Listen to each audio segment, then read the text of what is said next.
Yu-Gi-Oh needs a major reset by TeamSamuraiX1. Say I'm not better than PAK.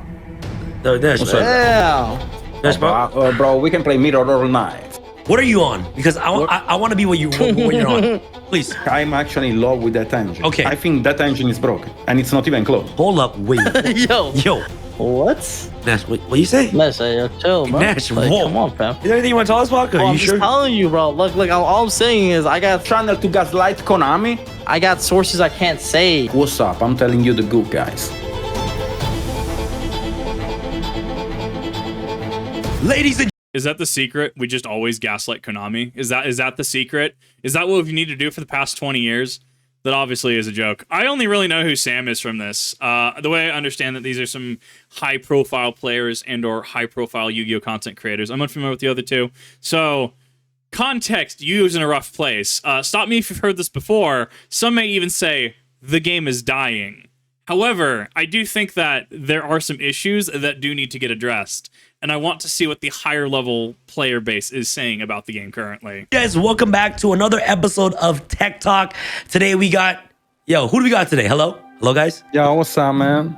I'm vibing, bro. I'm about to reset. You know what I'm saying? Okay, This is a good topic. I'm excited. Okay, guys. Today we're about to reset Yu-Gi-Oh once and for all. My statement still stands. I will quit Yu-Gi-Oh as soon as Nash wins the world championship. All right, guys. And I'm working on it. Okay, I am working on it. So Nash, as soon as he wins the world championship, you guys, Team SamuraiX1 will no longer exist. Okay, guys. I would argue Dark World, especially because they have access to Is It Silva.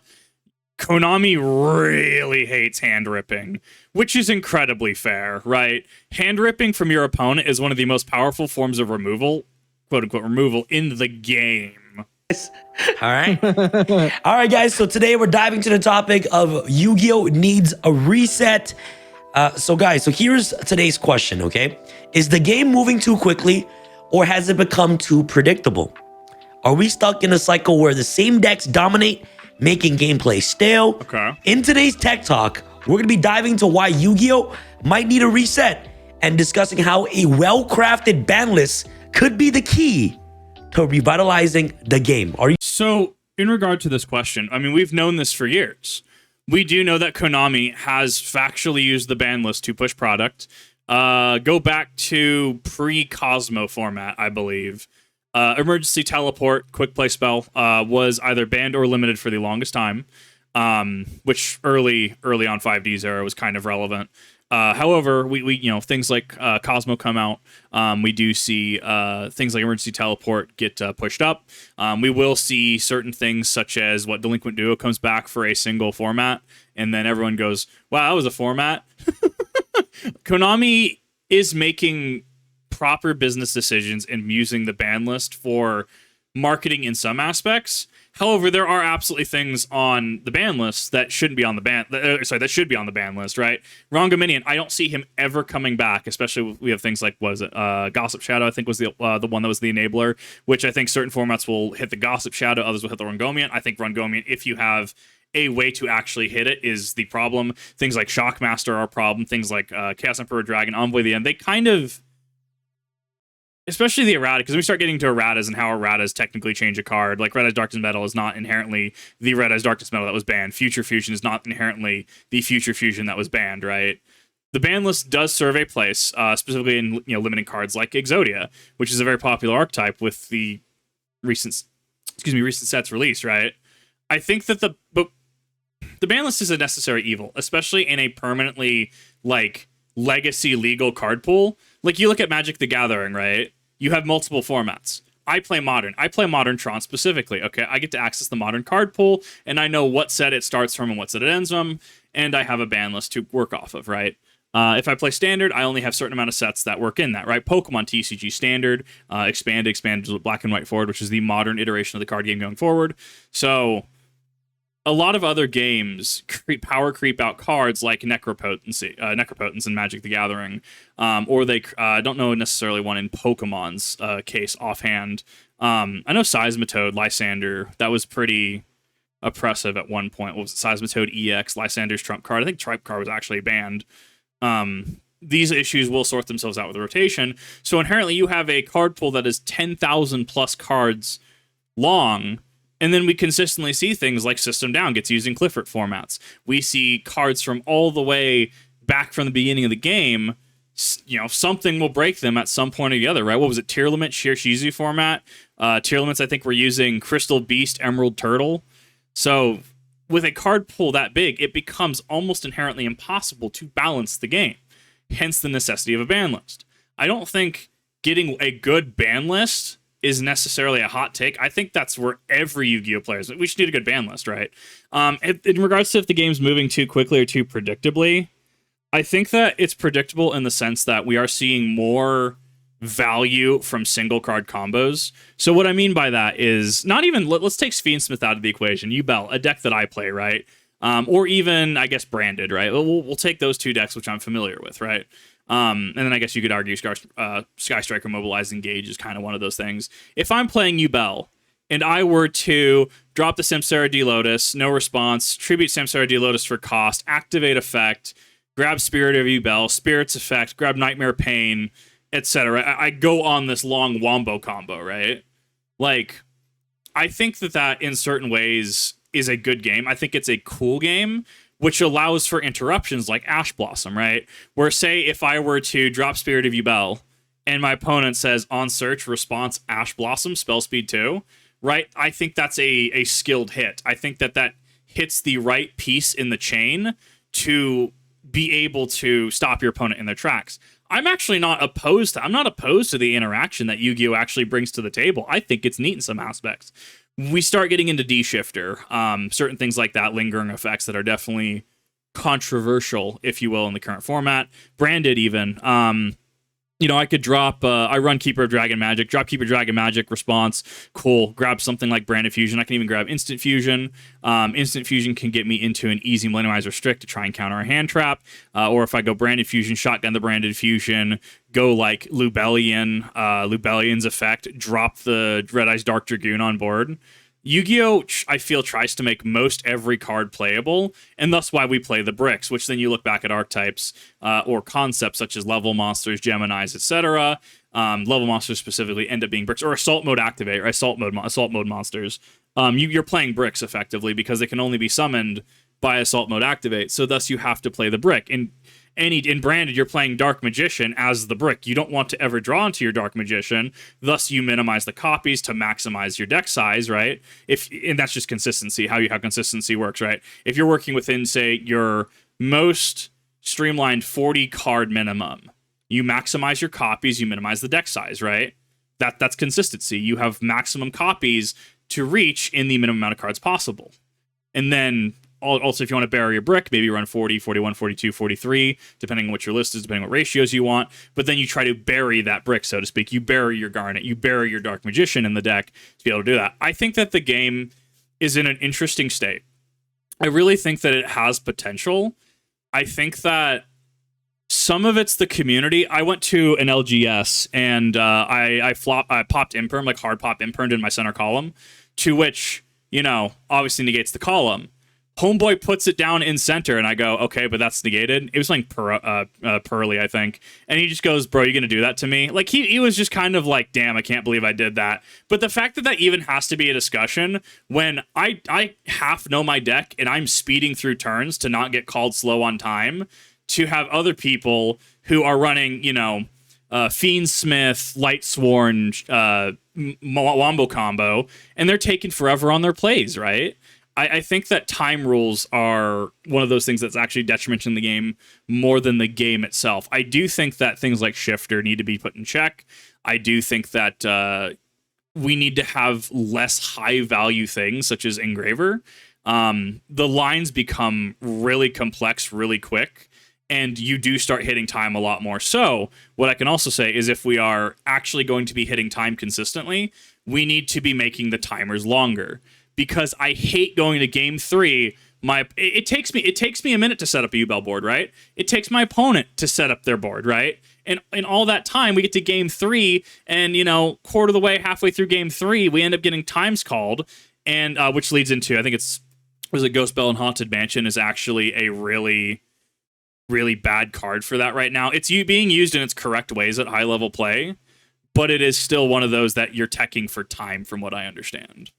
the game. Are you guys ready, guys? I'm super Yes, ready. let's do it. Okay, guys. So basically, as you guys can see on the screen right now, and for those of you who are watching at home, this is a tier list video. We're going to be taking a deep dive into 5 important categories in today's video. So as you guys can see by the first category is the S plus or the red category, where 100% this card needs to go. So whatever we talk about a certain card, you guys will tell me, okay, what do you guys think about these cards?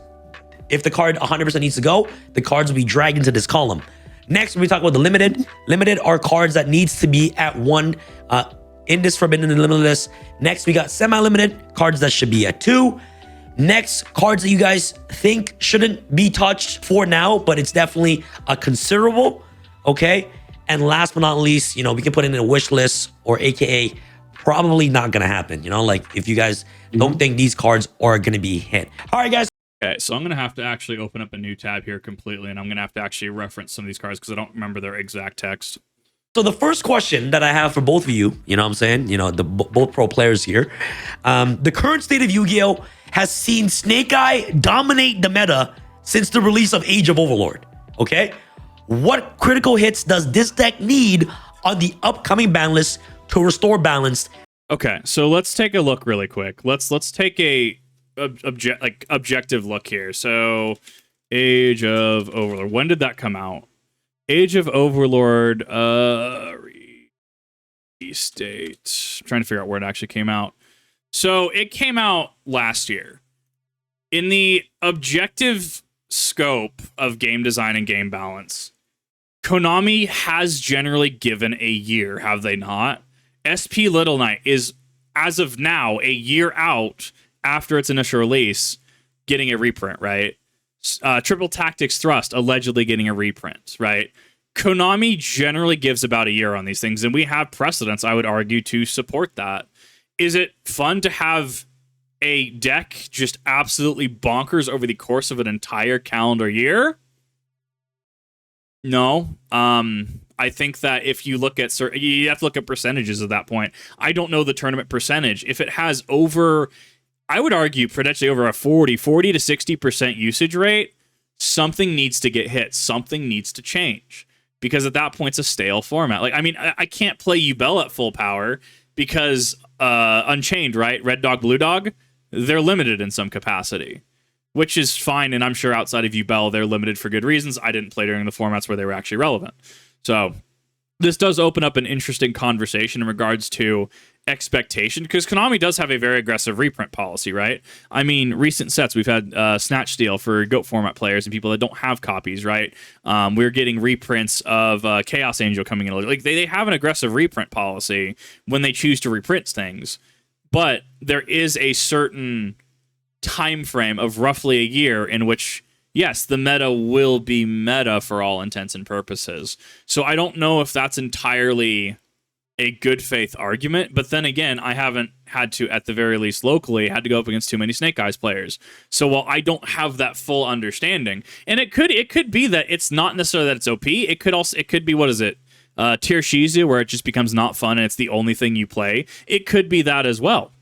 So I think a year is about average if I have to look at the game objectively, but it becomes a different issue entirely when we ask, should Konami be doing this over the cycle of a full calendar year? I think that's where we need to look at their pipeline and how they're designing the game, and those are the questions we need to be asking. To the game of Yu-Gi-Oh! Right now. So guys, what are you talking about? The main deck hits, okay? Let's talk about Snake Eyes as the main deck and nothing else, okay? So the first card that I want you guys to give me your answers to is Snake Eye Ash, okay? Where do you guys... If this card is normal special summon, you can add one level 1 fire monster from your deck to your hand. You can send 2 phase of cards you control the graveyard, including this card. Special summon 1 Snake Eye monster from your hand or deck, except Snake Eye's Ash. Only use Snake Eye Ash once per turn. I would honestly really love to mess around with these once like Bonfire reprints and stuff come in. I would love to see how this deck gets hit, and I would absolutely pilot this. It's like how I want to still pick up the tier limit engine. You add one. I mean, I'd have to see what the full combo lines are. I think Ash is strictly just value. I'd have to see what Poplar does. think Snake Eye Ash belongs on the ban list? No, I would disagree. I don't like called by in the game. especially when my opponent, regardless of who they are, every single game opens called by. Even at 1, I cannot stand called by. I understand it is healthy for the game. It is a frustrating card to go against because even at 1, your opponent will always have it. Take it away, guys. Limited. I think limited. I think keeping it at 1 is nice because I'm like a little bit ahead here, but like I think original is here to stay. So I think like if you keep saying Ash at 1, you can you know, like bridge the engine into like rescue ways, into like Infernoids. You keep Fire Decks still. Infernoids, baby, represent. I picked up the Infernoid reprints. Yes, I do love Infernoids. I do love that people are teching in Dark Fusion for Tierra and the other one. Good God, it's super funny. It's so cute. Alive. But I think Ash to 1 is like a pretty good limit. I think that you will have to limit this. Looking at what it does, I don't think 2 does. So if we're arguing full 3 of, 2 of I don't think does anything. I think you hit the consistency, but I'm sure you have your ways of searching this out. Maybe you lose a little bit of steam. I think that this is a 1 or 3. I don't see this as a semi. It's just like too powerful of a card. Like it does too much by itself. Plays around Droll. You know, if it resolves halfway through, you can play around Nib. Like it's just really, really strong. Like no one card should be able to play around 1 hand trap. Obviously, like Imperm Baylor can stop it. Ash can kind of stop it, but you know the fact that it plays around other key hand traps in the metagame is just like so crazy. You know, for 1 card. Nesh, what do you think? I think I disagree with PAK about Snake Eye Ash. Okay, so I think that's not the hit that I would go for. Okay, so even though it seems not reasonable to hit original cause of the new Diablo cards, I think we came to a point in which we don't need to slow down this deck anymore because we saw the evolution of limiting Snake Eye Ash on Master Duel and on the OCG ban list, and that did nothing. I like how he's coming from this, though. So the OCG is inherently a different format because they have a completely different list. For those that are confused, effectively think East versus West kind of thing, right? Japan, other Asian countries follow the OCG ban list where we have the TCG. OCG meaning, I can't remember, I think it's like original card game. I can't remember the actual, what it truncates as. And then we have TCG, which is like, you know, the West. And there was actually a period of time where dude, if you got Italian secret rares, you were rolling in it because the secret rares that we used to have in, say, the US were different than the secret rares we had in like Italy, which, you know, made people do the, anyways. You can have like Spanish, Italian, pretty sure you could have German, all TCG countries have them in a deck. Meanwhile, if I tried to pop, say, a Korean copy of SP Little Knight in my deck, it would not be legal for TCG play, and vice versa. If I tried to pop a TCG SP Little Knight in an OCG deck, it would not be legal. They don't really mesh together, but they're inherently a different format. One of the biggest notable differences is that they do have Max C, I believe, at 3. I'd have to double check their list, though. Master Duel is also a inherently different format as well, because Master Duel is a best of 1 format, and therefore being a best of 1 format, you're able to get away with certain things that you necessarily can't in a best of 3 format, because one of the big reasons you can't side, like the sideboard does not exist in Master Duel. The TCG, taking in consideration those things, will leave Ash and will touch other cards that are key for the deck strategy. I can agree with that. I think Ash will stay to 3. Oh, we're thinking Ash. Nesh, what are you? Okay, Nesh, can I ask you something? Nesh? Yes. What are you on? Because I want to be what you're on. Please, what are you on? What did you smoke before this? Yeah. You know, like what did you smoke? I think I want. Looking at it in a vacuum, just looking at the card and having zero understanding of how Snake Eyes actually functions, I don't think Ash is the problem. I think it gets to your combo pieces, which does further your game state. I don't think that's necessarily the oppressive piece. Some too. Yeah, I want some too. Are you smoking copium? Or like, can I have some? Can I please have some? Nesh, I said, like, Nesh, are you crazy? are you deaf, bro? Like, yo, pull that shit out in your ears. Like, bro, clean that shit. Okay, hear me out. I will repeat it one more time for you. I said Ash will stay to 3 because we have already seen what happened in the OCG and on Master Duel, and limiting Ash didn't do jack shit. Yeah, no, like 100%. I can agree with this man, especially if he's bringing up, like, if this evidence tracks. Like, I agree with him. I think he brings the citation, and I think he takes the W in this. Okay, I think Konami, Europe, Konami, NA will touch other cards that are key for the deck strategy, such as popular, such as original. Okay. All right. No, so no, but Nikai to Ash be can honest, search for but, other like, extendeds. if you look at OCG and Master Duel, right, as examples, like you mentioned, like say Ash did go to 1 in those lists, right? Yeah, like I don't, maybe. I think you're assuming that Konami would make the right hit. I'm just saying I think this is what's gonna actually happen. You know what I'm saying? Checkmate. You know what I'm saying? Yeah. Like, you know what I'm saying? Yeah. I moved the rook up to D8, bro. Yeah. Oh, I forgot last time that PAK was the Konami's strongest soldier. Yo, do you want to join Yeah. Joshi? That's my boy right there. You know what I'm saying? Like, what's wrong with Honestly, Toshi? honestly, Nesh, I stopped listening when you said Ash needs to stay at 3. Nesh, I'm sorry. I Nesh, would I'm say sorry. that Ash Honestly, would- Nesh. That's me when somebody in Ubel says, "Oh, Squirmer's not a 3 of." I'm just like, it's just white noise at that point. Tinnitus. Like I can't listen anymore. If you're running Squirmer at 2, that is fine. You are doing something very specific with your build, and you are cutting the consistency because you have a way to get to Squirmer, or you're fine without that 3rd Squirmer. To be fair, I run 3 Phantom of Ubel, okay? I bought that at 55 MSRP a piece, okay? I love my Ubel, okay? I've wanted Ubel to be competitive ever since GX, okay? Sure, we had Terror Incarnate Turbo, but that wasn't, let's be real, that wasn't necessarily meta-defining. Stay at 3, and they will touch other key cards that are the mainstream. Nesh, I'm sorry, Nesh, I'm sorry, bro. Like, you're not in charge of the ban list. You know what I'm saying? yeah, Like- Nesh, I'm like, sorry, guys, Nesh. come on. I'm sorry. I'm not trying to be disrespectful, Nesh, but I just heard a bunch of yaps, you know? After you said the card was at 3? Okay, but then if we touch Ash, we cannot touch Origin. You understand- Every hit is consequential. If you hit Ash, other cards will need to stay. Okay, Yeah. so okay. That's not true. That's not true. You can hit Ash and hit other cards too. So can we I mean, okay, so what they're trying to argue is multiple bans. So limiting and or banning Ash and Poplar. We have seen this in the past. We have seen this, Inzectors had a bunch of cards get hit. Spiral had a bunch of cards get hit. Zodiacs had a bunch of cards get hit, right? All 4 of the Dragon Rulers for the longest period of time were all just banned. Like, they were at 1 during Dragon Ruler format, and then just bans. I understand where he's coming from, because the entire ban list is not just all one-offs, right? It's not just, piece of Exodia, Shockmaster, Lavalval Chain. Good God. Like, the fact that Lavalval Chain used to be seen as like, oh, this card's kind of good. Lavalval Chain is broken. Hey, how's it going? Chain is, I don't think Chain can ever come back. Not as a generic rank 4. Good God, no. Where was I going with this? I got distracted by Lavalval Chain. Right. So what we're trying to see here is an argument that multiple cards get hit, much like Unchained, right? We have, what is it? Red Dog, Blue Dog. I'm gonna have to pull up the ban list at this point. Give me a second. It'll also be good to actually cite what I'm talking about when I talk about stuff. So if we're talking about, like we have Barrier Statue of the Stormwinds, right?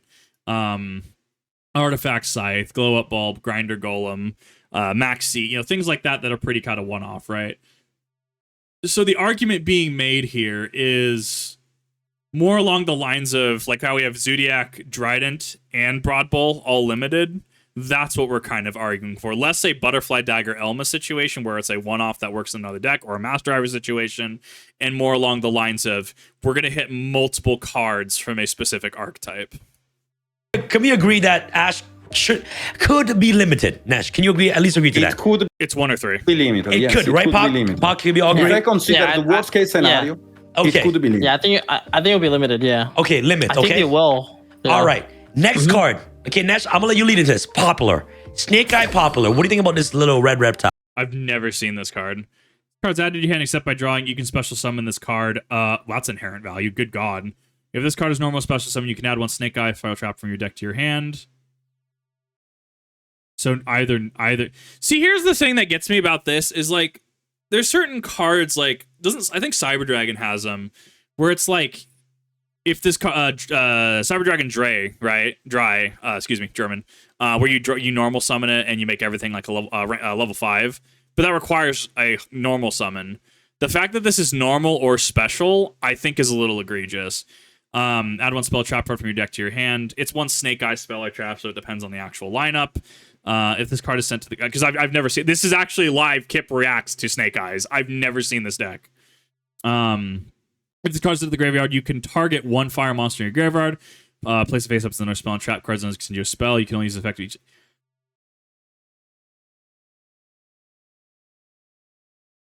I could see this going to.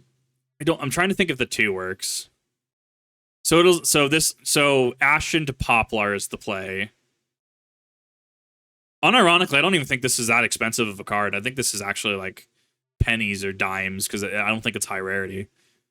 There's no more special summon. You can spell a trap for your. I think that this card could go to 1 and still function very well. The things that I think throw this card's balance out of whack for me, and that tries to get mitigated by being a level 1, being a pyro, being a fire attribute, and having low attack and defense. I think that that's minimized by that allows the effect to flourish, right? Like if you drop this on a skill drain, right, does it necessarily work? Not necessarily. But that being said, you're having to make a consideration in your sideboard of skill drain, which, yes, I as a U-Belt player agree with the sentiment. They're not allowed to play skill drain. I'm allowed to play skill drain. God, I love you, Bell. No, I think that this could go to 2 or 1. I think 1 might be the good hit if we're looking for a very aggressive ban list. Being added to your hand by any reason except by drawing it. So obviously, like, you can't play to Oracle, Mahad, Yu-Gi-Oh, King of Games this, right? However, this also insinuates that if I were to say compulsory evacuation devices back to my hand, that is added to the hand, is it not? So I'm assuming I would get the special summon, which is actually very interesting. Which in itself is a form of protection, which is kind of nutty in itself. And then add 1 Snake Eye spell trap from your deck to your hand if it is normal or special summoned. I think this generates so much advantage. I could see this at a 2 or 1. Oh, here. I think it will stay. Okay. All right. It will stay at 3? Yes. Okay. Really? Why do you think this will stay at 3? Oh, really? Because there are other key cards, as I told you. Okay, so I think Popular, it is a very good card, Yeah. but if I have to stop this, the main strategy would be over original. Okay. Or would it be with the wanted engine? Okay, so Popular isn't kind of like the main guy you want to stop. You kind of want to... all the main focus is on Ash. PAK, do you agree? What do you think about I apologize. It's $3 for a Ultra.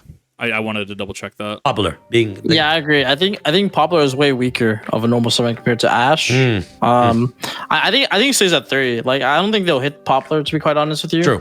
Yeah. I think If they wanted to be aggressive, I could see 2. If they wanted to be hyper aggressive, I could see going down to 1. I can see the logic behind this decision. I'll say, yeah. Konami's more likely going to go for the main starter cards more than the cards that it supports. You know what I'm saying? Like, Ash always search Popular, right? So instead of hitting Popular, they just try to hit the root of the problem all the way. Is the patterns I see when it comes to... Wait a minute. So here's the issue that I see with Popular, though, because Konami actually hates loops. So if a strategy comes along that just bounces your entire field, so say there's a card that you can level 10 monster, 3000 booty, right? Where if you can special summon it, but you bounce every card you control to your hand, Poplar gets a lot of value because it doesn't say add from deck to hand. It's when this card is added to the hand, special summon, which makes certain link strategies, in my opinion, if we had something that could keep looping it like that, go absolutely bonkers. I could see them touching it in some capacity if another strategy outside of Snake Eyes came along that was able to abuse this, but inherently based on the fact and precedent that Konami hates infinite loops. Look at Mass Driver Frogs. Konami hitting cards And either Elmo. Master OTG or OCG. All right, okay. So Limit Snake Eye Ash, Popular shouldn't get touched. It's at 3. It's a weaker starter than Snake Eye Ash. Now let's talk about Original of the Sinful Swell. The spell card that Popular searches, the card that usually bridges into the Snake Eye engine. So Send one of the face-up card you control to the graveyard. That is going to be cost. Special summon 1 fire monster from your hand or deck. You could Popular this. It'd probably be what? Original Sinful Spoils into Ash into Poplar, I would assume, is how the line would go. Banish this card from your graveyard. Target 1 Snake Eye or Diabell Star monster in your graveyard. So hold up, sorry. You can banish this card from your graveyard. Okay, so it has to be in graveyard. Then target 1 Snake Eye or Diabell Star monster in your graveyard. Okay, selecting the target. Add 1 level 1 fire monster from your deck to your hand. Then place the target monster on the bottom of the deck. So you do have a little bit of recursion there while getting Poplar's effect off potentially. So this almost reads like it's not an engage, right? It reads as engage would feel to Sky Striker, but obviously they do different things. This is a big part of this engine from what I'm seeing just looking at this blindly. Only use one Sinful Spoil Snake Eye once per turn and only once that per turn. I think that adding that once per turn restriction to Poplar would probably balance it out a little bit. I think that Poplar being unrestricted is kind of nutty. I'm gonna let Nesh lead. What do you think about original Nesh? I think the card should be banned. But if we follow up with the Snake Eye limit, Okay. the card will not be touched. Okay.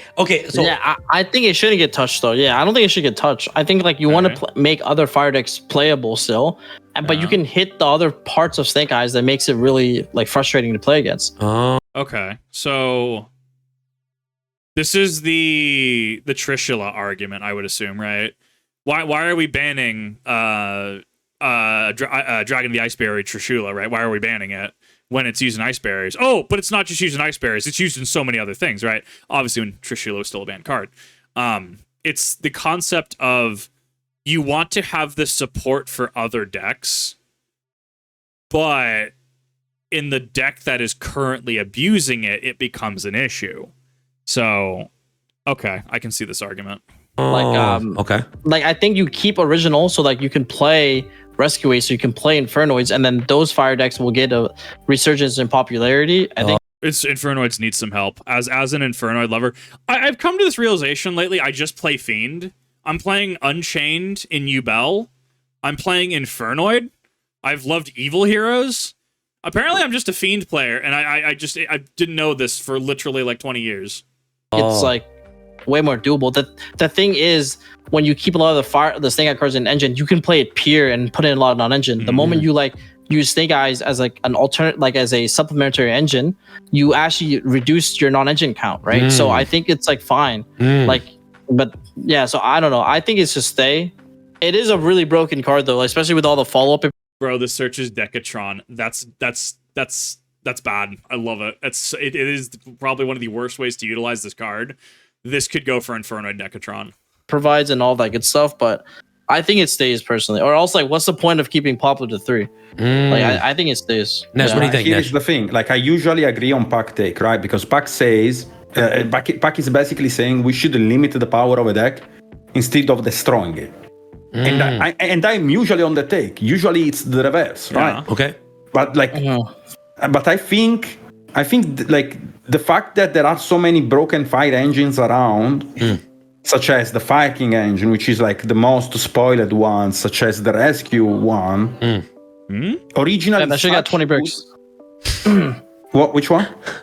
Bro, I hear Fire Kings are a lot better. I played Fire Kings during Fire King Cosmo format. God, man, that was oof. Fire King shit is like infinite bricks, bro. Like that shit is good, but it's like it's not as good as like normal summoning Ponix is not as good as normal summoning Snake Eye Ash. True. Or I do agree with Poplar. that. Like if you normal Poplar into Ponix is like, oh, like bro, think about what that really does. It's not even that crazy. Yeah, it's not. It's literally like it's not as crazy as like you know what I'm saying, as like normal something the Ash or Poplar, because the Snake Eye engine, even when you played Fire King Snake Eyes before, right? Yeah. Like you want to usually preserve your Snake Eye monsters to get access to like the broken shit, like the Flambridge, the Oaks, like that kind of stuff. Like the Fire King engine usually supplements the Snake Eye engine. But now if people are playing pure Fire King with access to Ponix, great. Like I'm down for that. Like that sounds way more enjoyable, to be honest with you. I honestly agree, Bach. Honestly, yo, that's actually a really good take. Because I feel like, instead of just destroying the engine outright, you make the engine weaker. So this small engine can be splashed to other fire decks that can benefit of original, which I actually agree. You don't make it a pure deck. Yes. Like, because the pure deck is ridiculous. Yes. We recognized from the beginning of, like, since February, when the deck got released, that the pure deck was really, really good. Of course, no one played the pure deck originally. Everyone played Fire King. They played Rescue Ace, blah, blah, blah, blah. Right. But clearly, as the time progresses, we realized that the best way to play Snake Eyes is to play pure. Why? Because it has least amount of bricks, very concise, succinct engine. But now we turn the deck from a pure deck into an engine deck, you know, like into an engine that people can put in. And I think that makes it a lot better, in my opinion. Yeah, honestly. So that's how I see it, yeah. Honestly, Pak, with your logic there, I think since the beginning of February, I remember Snake Eyes being splashed into Fire King, but in the beginning, they were playing very little Snake Eye cards. And then in the end, the whole deck just turned into a pure Snake Eye deck. People realized that it's like, you know, the Fire Kings are just, it was just useless. Like they started. Kieran was there to make it so Snake Eye Ash resolve. Not there because it was like that much better. You know what I'm saying? Yeah, Like, because yeah. you have to understand, like, some boards are already good enough. Yeah. Adding bricks to your deck to make your boards better is never like I don't think that's like the goal of any competitive player, because you want True. to reduce your variance, right? Like True. as much as you Right. can. True. So yeah, that's No, I mean you do generally. Like I could hypothetically in branded throw both Red Eyes Black Dragon and Dark Magician in there. But why would I want to play 2 brick when I could only play 1 brick and get one charge of the effect versus the full 2? Like, yeah, generally going to like literally look back to the discussion we had earlier this video about consistency. You're going to maximize what you want to play, minimize what you don't want to play, and minimize your deck size. Grats, you're now thinking like a competitive card game player. You're thinking way ahead of the curve of so many others. how I see it. Nesh, any rebuttal to the stuff that I PAK has think the made? Fire King engine is broken. Like you might play. I think it's broken. Like I could tell. You played that shit since inception. No, the couldn't way stop. you guys wanna eat You couldn't snake, stop, Nesh. You couldn't stop, Nesh. I tried to stop you. You're like, no, Kieran. I think it's I'm like, broken. okay, now. I really think it's broken. You guys are doing a side event. mistake right now. You wanna make the Yes. snake survive. Bro, it's Nesh, good in the side events, because in the side events you play against Rogue. Like, you know what I'm saying? Like Nesh, Kieran's good Nesh, against Rogue. I Nesh. tested the fight more than any man. bro. I think that's the true spirit of Yu-Gi-Oh! Though, is showing up to an event. Some dude just, takes the entire event with Exodia. Or like comes out of like left field and is like, yeah, no, I rocked you Bell Lightsworn. I'm sorry, you played what, my guy? What do you mean you played Bell Lightsworn? And they just take the event, right? I think that the issues that a lot of players can run into and will run into is the stagnancy, and I hear that's a lot of what tier limit format was. Not necessarily that the deck itself was like absolute broken tier 0. It was that everyone played it, or it was played with such frequency that it became a boring, stale format. Let's take it into other realms, like Call of Duty, right? Let's say Call of Duty gaming, right? What if everybody's running around with, say, I don't know, the FAMAS or whatever variant of it there is, right? Or say, 3-round burst weapons are just absolutely cracked in a format or a game, right? And you're just like, God, man, everybody's using the FAMAS. Come on, noob tubes, but OG Modern Warfare 2. God, everyone's running the noob tube. Here we go again, Commando Pro noob tube. Let's go. How it can become really stale for a lot of people. And a lot of people will just say it's not fun. It becomes a very, do you use this build? Yes, no, right? And I think that there's, reason for companies to balance and hit things like that. So I didn't play Tershizi for me. You have to understand. So I actually have no reference point on that. Or like, I don't know, say in other things that I do pew pew content, right? What if you show up and everybody has a 1911? Wow. Haven't seen that 200 times before. What about this H&K USP 45? Wow, we got some variants in there. Okay, let's talk. Well, I've always thought about the H&K variants. I always thought about them as a company. I did try out this 45 though, right? How you can get some mixing and mingling and intermittent matching there. I've taken this at the macro level of just like why variety is kind of that spice of life. When you're fighting Snake Eyes for the 5th time in a tournament, there's probably a reason you're fighting Snake Eyes for the 5th time in the tournament. And that can show up negatively on design from Konami itself, especially if this is a full year after release. I'm on Fire King Science Day 0. I also tested Pure, but like I'm actually in love with that engine. Okay. I think that engine is broken, and it's not even close. Okay, Nesh, how about this? Okay, we don't want to. Okay, for example, so we're gonna lead on to the next card, as you guys see right now, which is gonna be a huge topic on the next card I want to talk about, which is why I believe original shouldn't get banned. Okay. You know what I'm saying? Because instead of destroying the deck's engine, we should destroy and make the deck, the pure version, weaker that PAK has mentioned. Yes. Right? So Nesh, can we come to the same consensus that original shouldn't be banned? And then we'll talk about the next Original card. will not get touched, considering our consider Windows stakes. Okay. It will not. Okay, it will not get touched. But can you somewhat agree? Be in the middle. Because if you want, I can understand the origin, brother. Like there are tweets here. Okay, it's even ban original, or you ban the next one that's literally on the screen right now, which is Flameburge. okay, Flamber. Okay, Actually, I haven't seen Flamberge. Like I've seen his artwork. His artwork looks great. So what? Level 8 Fire Dragon. Okay, spicy. Why does he have Kip wings though? I don't like that. Target one face-up monster on the field or any of the player's graveyard. Place it face up in its owner's spell and trap card zone as a spell card. During this, your opponent's turn, quick effect, so spell speed 2, you can target one monster card and treat it as a continuous spell on the field. Special summon it. Sorry, card one card treated as. Special summon it to your field. If this card is sent from your hand or field to the graveyard, you can special summon 2 level 1 fire monsters from your graveyard. Use each other's effects of Snake Eyes, Flamber Dragon once per turn. So you can actually pop off and gain a lot of value from that final effect if this card is sent from the hand or field to the graveyard. Does this necessitate cost, though? Because remember, being sent to the graveyard, it depends on how it's worded. So that's why things like Shadal did not work with Karma Cut, where Burning Abyss worked with Karma Cut. I'm under the assumption that this does not that you can't use it for cost. Because some of the complicated cards are for you. So actually, you can actually break down its effects with problem-solving card text. There's effectively like 3 effects in this. So if you go, you can target one face-up monster on the field or in either graveyard, right? Semicolon. That means that this is effectively what you're doing, what the target is. Okay, requirement. Followed by place it face up in its owner's spell and trap card zone as a continuous spell card, right? That's the first effect. Second is during your opponent's turn, quick effect. The quick effect designates that it is spell speed 2. Colon signify this semicolon colon. I always get mixed up, but generally, I think colon is cost specifically or activation window. Target one monster card, treat as a continuous spell card on the field, special summon it to your field, right? So that's the second effect. Third effect is if this card is sent from your hand or field to the graveyard, which is going to be a colon at that point, right? Activation. You can special summon 2 level 1 fire monsters from your graveyard, and then following, you can only use each effect of Snake Eyes, Flamber Dragon once per turn. So there's effectively 3 effects and 1 condition, which is the end. You can only use each effect once per turn.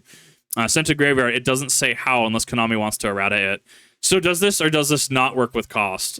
Because that one still is odd to me. I think that was an ism with how Shadal was... I played a lot of Duelist Alliance for him, is why I bring it up. How Shadal versus Burning Abyss came over. If this works with cost, that's bonkers. If this doesn't work with cost, what's cost? So there are certain cards like Karma Cut, which are, say, discard 1 card, do X, right? You're discarding as cost. That is a cost of activation. It is not being sent to the graveyard by an effect. Dark World's a very popular deck, right? If you're running something like, I keep saying Karma Cut. It's the only one that I can think of offhand because Burning Abyss used it. YGO Karma Cut. Give me a second to actually pull up the card. That way people have a reference point on what I'm talking about. Okay, so Karma Cut. Discard 1 card. Target one face-up monster your opponent controls, right? This is what you're doing. Banish that target, then banish all cards with the same name as that monster from your opponent's graveyard, right? So discarding the card, you are not sending it to the graveyard as an effect. It is cost to activate the card, which would mean decks like Dark World and Shadal would not get to their effects because it is being sent as cost. Hey, Flamber, what do you think about Flamber? One of them, Nesh? I agree on that. Nesh, what do you think about Flamber? I think Flamber, yeah. What do you think about it, Nesh? Go, tell me. What do you think, Nesh? What do I think about it? Yes. Brother, it's literally surcharged on legs. That card needs to go. It's one of the two. Yeah. It's even original, it's even Flambage. Like, you guys need to decide on that. Okay, no, I'm deciding that it needs to go Yeah. easily banned. Block Okay, Dragon is then- banned, no, right? But I think Flamberge is more powerful than original. I honestly think and so the too. reason why is because Flamberge is ridiculous. It's like more follow up than original. It is. It's a form of interruption because it can scale the IP, and it's also like insane. Like in the mirror match, Oh my god, it is an IP. It is just a link to.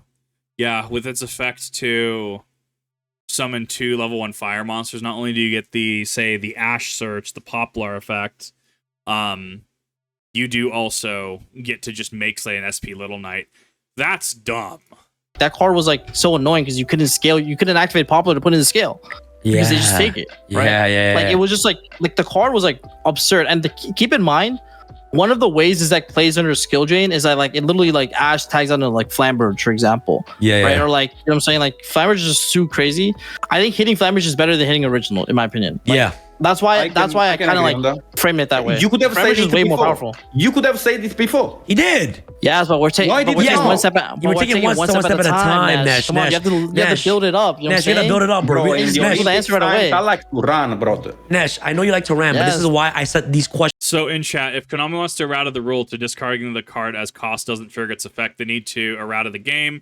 That errata stop printing. Well, so I think that the Shadal versus Burning Abyss one, that was a wording issue. There is 100% a mechanic in the game where if it is sent as cost, it will not get the effect. Even in something like Yubel, right? If I summon Samsara D Lotus, right? Normal Samsara D Lotus, tribute, I am tributing as cost. Tributing as cost to activate the effect. I don't get a graveyard effect. So the combo is, or I guess the play technically is to normal summon Samsara D Lotus, tribute Samsara D Lotus as cost. Samsara D Lotus goes to graveyard. Effect, I get to bring out my Spirit of Yubel, or whatever Yubel that I want to bring out with that, right? So cost is relevant. It's just determining what isn't cost. Up so we can talk about each card individually. You know what I'm saying, Nash? You don't gotta. You don't always gotta rush. You don't gotta go rush, Nash. all the ingredients are now in the pot. Now we're stirring. Now we're stirring. Be prepared. Yes, Nash. Like when you cook, do you like you have to prepare the vegetables. You don't throw it in the pot without cutting the shit. You know what I'm saying? Depends. So we all agree Flamber needs to get banned. This card was an interruption. Provides more follow-up than original. And I believe that this is the correct way to hit Snake Eyes. Is to just ban Flamber. The Block Dragon Block Dragon doesn't exist for a reason. Why should a card like Flambert exist? And I don't even know what Block Dragon does. Cannot be normal summon or set. Must be summoned from your hand or graveyard by banishing 3 Earth monsters from your hand or graveyard. Okay, so it's Dark Arm Dragon. Okay. Dark Arm Dragon in terms of effect to actually get out. Rock monsters you control cannot be destroyed except by battle. If this card is sent from the field or the graveyard, you can add up to 3 rock monsters from your deck to your hand, whose total levels equal 8. That's an insane amount of value. Keep in mind, Block Dragon is banned and has a restriction of cannot be normal summoned or set. Must first be special summoned from your hand or graveyard by banishing 3 Earth monsters. It has the Dark Arm Dragon. Dark Arm Dragon was exactly 3, but yeah, this makes sense. I think Flamberge, I could see maybe going to 1. I don't know if Konami will actually kill it. I could see it being at 1. This is also one of the reasons why Pure Snake Eyes is toxic, because of Flamberge Dragon. I'll be honest. Like this card is. I can get behind that. That makes totally sense now to my. You want to get behind PAK? What? Hold up, wait. Yo, nice. What? Nash, what you say? Nash, yo, chill, bro. Nash, whoa. Come on, fam. Nash. The next card, Snake Eye Oak. What do you guys think about Snake Eye Oak? Yeah, if I was Jesse, I'd say ban it. But I'm not if this card is normal or special summon, so either or. Once again, when you look at a card like this, any game design, okay. The less restrictions it has, generally you want to rein in that effect, right? But the more restrictions it has, sure, go hog wild, right? Something like Sky Striker Engage is possible because it works in the Sky Striker engine, right? Imagine if Sky Striker Engage didn't, was just like, oh, just go for 3 spell cards, right?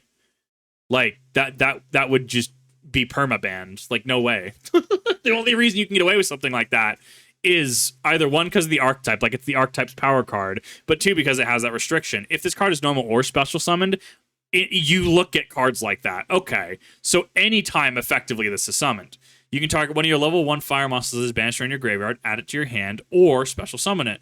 This automatically grabs you a Poplar to hand. You could technically just special summon it to the field, but there is an interaction where you could want to add it to your hand to try and maybe say bait out a reaction or bait out something. But even then, adding Poplar to hand will just special summon Poplar once that resolves. I believe on New Chain. So you could go like normal summon Oak, Chain. They might try to imperm it.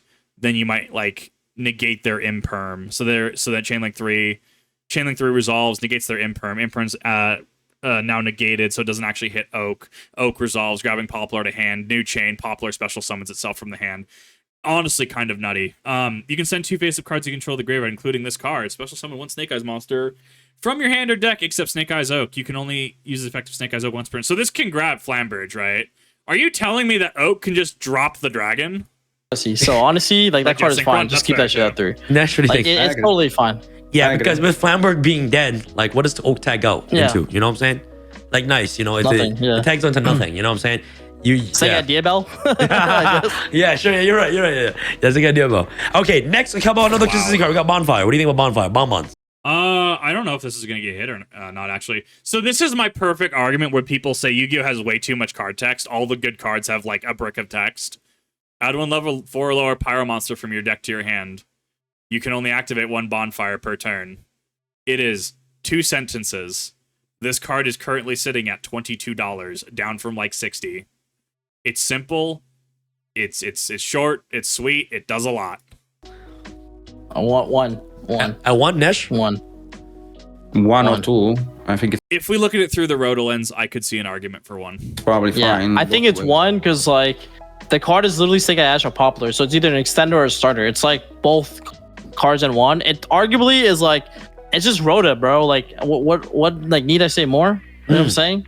Yeah, there's no Rota Like F3. it's just too good of a card. Like for example, if you go Bonfire for pop and build pop effect, like that is really strong because you haven't even used your normal summon, right? I think that's okay. I think that this is a disingenuous argument, specifically because one of the most common types in Yu-Gi-Oh! Is Warrior. Another of the most common types are going to be Dragon, Spellcaster, obviously, right?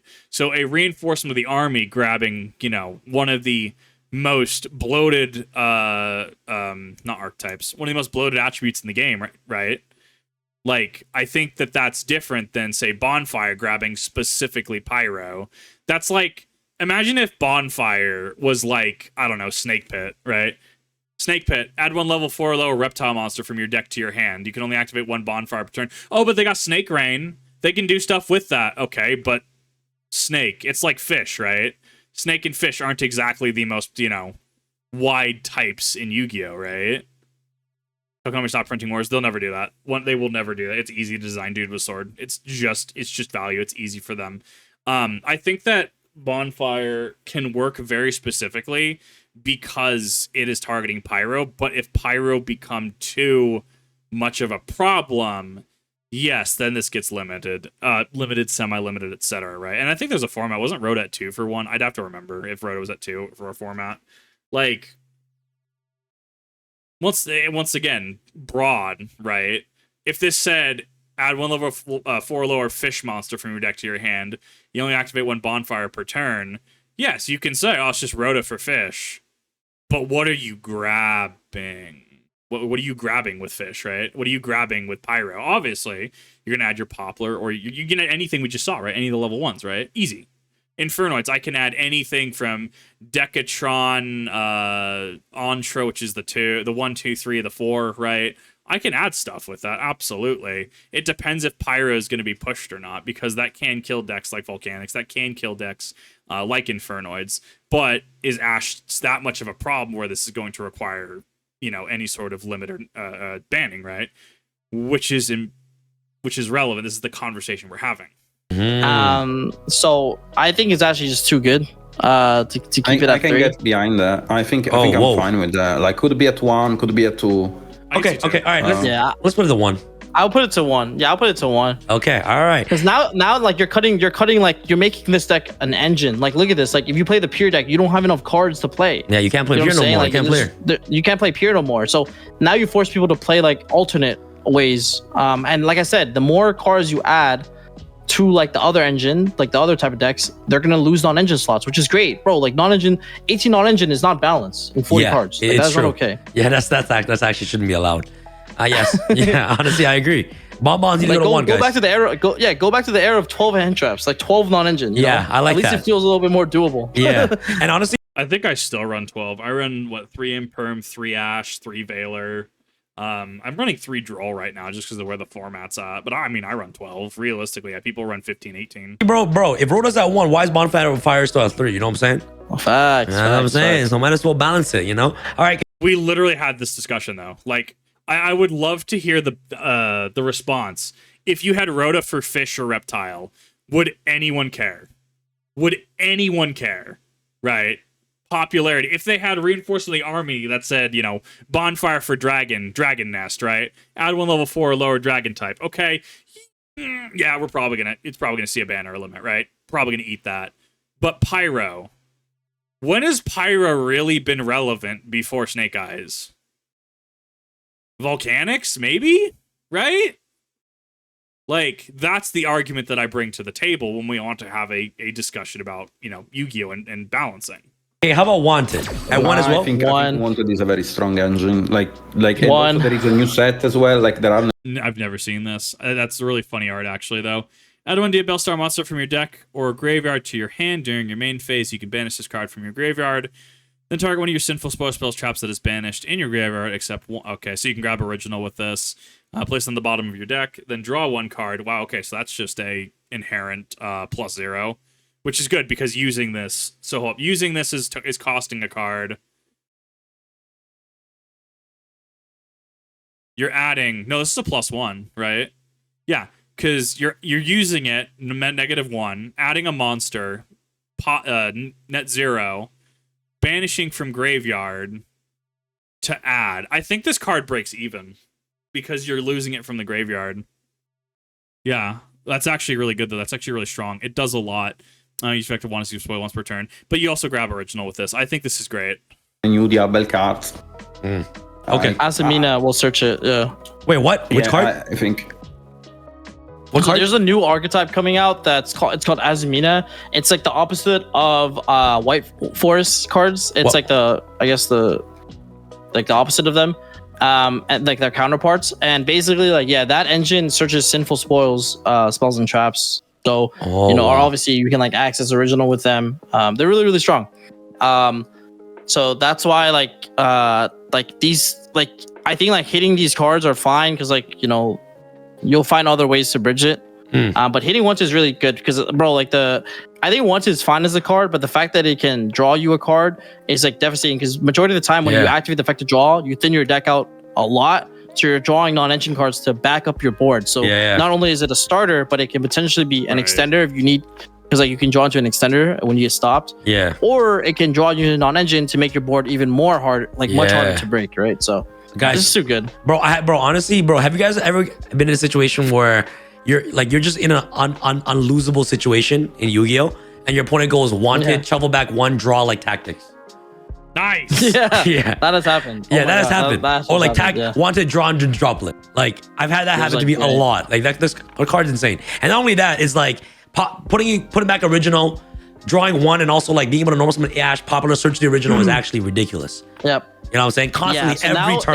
It's kind of nice now because if you put original 1/1, if you banish the original with like SP, for example, it's gonna be harder for them to put it back in their deck, right? So I think that's like a good example of why maybe that card can go to 1. Honestly, that card is it's honestly bannable to be quite honest. It's arguably honestly better than Bonfire Ash sometimes because of the fact that you don't commit a normal summon. And you can sack from field, off which is even crazier because a lot of decks in the game right now can put cards on the field for free sacks off of Witch, right? It's honestly bannable, but I think realistically, I think Konami would put it to 1. I don't think they will hit it. Be more realistic with how the balance would go. This kind of right now the format we have set up is very, in my opinion, realistic because it follows a lot of themes that Master Duel did and what OCG did. And although they don't necessarily talk to each other, I think they do draw some influences. So I can see this being the case. Yeah. True. Okay. Amazing. Great takes, guys. I don't know if this will get hit. I don't think the 2 does anything. Going down to 1 is probably what they'd have to do. I don't see them doing it. That's great takes. Okay. So wanted to 1, same reason as Bonfire plus more. Now let's talk about Temple. Honestly, if we're already hitting all these cards, Temple, what do you guys think about Temple? Temple will stay. God damn, dude. Field spells have gone just absolutely bonkers. What do you even do? When this card is activated, you can place 1 Snake Eye Monster from your hand, deck, or field. Face up, it's another spell and trap card zone as continuous spell. Okay. Sure. Activation. Got it. Level 1 Fire Monster going to drain 1100 attack. Good God. So you're hitting 1800 with Poplar. Okay. Yeah, that in tandem with Poplar starts to become a problem because 1800 is a very, very good number to actually hit. Once per turn, if your opponent normal or special summons a monster, except during the damage step, target 1 monster card on the field. Treat it as a continuous spell. Special summon to your field. You can only activate 1 divine. Oh my God, dude, are you serious? Activate. Grab dragon, drop dragon in your spell and trap card zone as a continuous spell card. And then on their turn, if they were to normal and or special summon a monster, which generally they're going to, summon something. You just drop dragon, right? Dragon being an interrupt that was mentioned, right? And then you're able to also potentially just combo off that. That's nutty, dude. Wow. Because the new deck with Azamina does not even use it. True. I think the deck got outclassed. All right, guys. And the last Snake Eye hit that we want to talk about is Diabellstar, Black Witch. What do you guys think about Black Witch with this current situation that we got on? I love her design. I have no idea what she does. Holy good God, though. She is a level 725, and she's a Dark Magician. Okay. Special summon this card from your hand. by sending one card from your hand or field to the graveyard. Okay, sure. You can only special summon Diabell Star the Black Witch once per turn this way. Makes sense. Each of the following effects once per turn. If this card is no more special summoned, okay, you can set one Sinful Spoils spell or trap directly from your deck. So you could set original, right? But since it's, it's not a quick play, you can activate it right away. During next available opportunity. During your opponent's turn, if this card is sent from its owner's hand or field to the graveyard, you can send one card from your hand or field to the graveyard. And if you do, special summon this card. So it has an insane amount of recursion. I don't know if they're gonna hit it or not. I think Witch is fine if you wanted this at one. Okay. Yeah. We'll have to take other hits in consideration, and I think the card is. I mean, the thing with Witch is like a card that if it gets stopped, your opponent does go -1. So honestly, it feels a lot better when your opponent Valors a Witch because they lose a card versus Valoring a Sega Hash because it's out 4. Yeah. Right. Yeah. So I think with Witch is that your opponent will have to make the conscious decision damn, I have to give up a card from my hand. Right, which card do I give up? And I think Witch is an example of a good hit in that sense, or a card that could still stay at 3 because it's just from a choke point perspective, it's a lot easier to hit that card, And you can Ash Original now, right? So if they summon Witch, you Ash Original because there's no Wanted or Wanted at 1. You're less likely to get impacted by the Wanted draw. So I just think that Witch to 1 is so fine. Witch to 3 is so fine for me. Yeah. True. Nesh, can you agree as well? I agree. Okay. All right, guys. So these are all the main hits that we think should happen to Snake Eyes for the game to stay balanced and for the game to reset into introducing new decks moving forward. Now let's go on to the next question that I have for you guys today. So with non-engine cards becoming essential in deck building, often comprising of 18 to 21 cards alongside the main engine, do you think any of these non-engine cards should be targeted on the ban list? So, I mean, I think that's... Non-engine cards have generally... define non-engine card, right? Are we considering Rhoda non-engine? Well, I would assume Rhoda would be engine, right? Because you're searching out something. You're searching something for the engine, right? Say you're running Hero, right? Rhoda into Stratos, Stratos into whatever, right? If I had to objectively look at Yubel and look at my engine cards, I'm assuming we're looking at things like Super Poly. I would consider non-engine, but I run 3 of because I'm a shitter. I run 3 of because I'm that guy and I like it. I actually really like Loving Defender Forever. Very funny to pop in Super Poly on your opponent, just eat their whole board, especially when it's Fiendsmith, Lightsworn, whatever. But I mean, we saw this back in Hat format, did we not? Hat. Hands, Artifacts, Trap Tricks, right? You ran Fire Hand, Ice Hand. You ran your Artifact, Moral Attack. Maybe you ran something else. This was before Lancia and Scythe, I believe. And then you ran Trap Tricks engine, right? That's what Yu-Gi-Oh! is how many engines can I cram into a deck in a reasonable manner? And anything that isn't is going to be... just non-engine. It's going to be support. I run 3 Ash Blossom and 3 Infinite Permanents in any competitive deck that I build. That's just how I play the game. Now I go up from there, right? So currently in Yubel, I believe I'm sitting on 3 Ash, 3 Imperm, 3 Valor, 3 Droll, right? But even then, you can make the argument you could add Nibiru. I'm starting to run out of room in that. I run a very tight 40-41. I mean, they've always, depending what your definition of non-engine is, I mean, they've always kind of been essential, right? I think what we're trying to talk about here is cards that do not benefit your engine in any way, but have a way of interacting with your opponent or interacting with the game state to further your goal or to hinder your opponent. Thus, that would get cards like Ash Blossom, D-Shifter, Nibiru in there. I think that's what we're going with. Non-engines are essential. Solemn Judgments. Yeah, exactly. Yeah. People have run Solemn. People have run Grand Horn of Heaven, Black Horn of Heaven for how many years, right? I don't think that's necessarily a new concept. I think that it's just coming into discussion area because we have things like Shifter currently running amok. Let's start out with Crossout Designator. All right, one of the Oh my God. one of the strongest cards. I actually really love it. I would love this at a continuous 3. I think it's great for interactivity. Not necessarily for the health of the game, but I love crossout. I've always loved crossout as design. It just doesn't see play in a lot of things, in my opinion. Declare one card name, banish that declared card type from your main deck, and if you do, negates effects as well as the activated effects and effects on the field of cards of the same original name until the end of the turn. You can only activate crossout designator once per turn. So hypothetically, even if you're playing the mirror, right? I mean, I could be playing the mirror. I could pop the designator, banish Spirit of Yubel, or Samsara D Lotus. My opponent can't use it for the turn, or Ash Blossom, right? I actually really like it. In TCG right now. The reason why it's so strong is because obviously everyone is playing 1821 non-engine. Everybody's playing the same non-engine in the deck. Crossout being able to stop basically any card, not only just non-engine, but if you're playing against the mirror, this card can actually become a huge threat. As you guys, I think crossout sees higher play. I think it scales up because everyone's running the same non-engine pieces, right? Everybody's running Ash Blossom, everyone's running Infinite Permanence, everybody's running Nibiru, everybody's running D Shifter, right? Those kinds of things. If we had more variety, I think the crossout situation kind of resolves itself. But we have to have tools to really get around that. But the fact that everyone effectively runs 3 Ash, the fact that everyone runs like 3 Valor, everyone runs 3 Nibiru, right? And depending on your deck, you could not run these, but you get what I'm saying, right? The fact that there's so many commonality pieces between pretty much every deck, that's where crossout is seeing its play. seen Master Duel and also the OCG, this card is limited at 1, while cards like Call by the Grave is still at 2. So what are your guys' thoughts on Crossout Designator? I hate This card is crazy.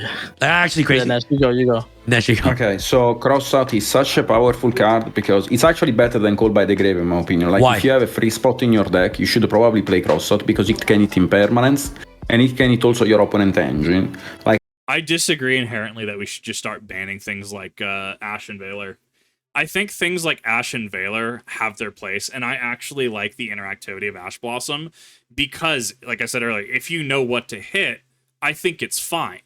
I think that it is a high skill play. Like, if I'm playing Yubel, right, and I'm just like, cool, Dark Beckoning Beast, Ash Blossom, okay, Samsara D Lotus, because I still get the other normal summon.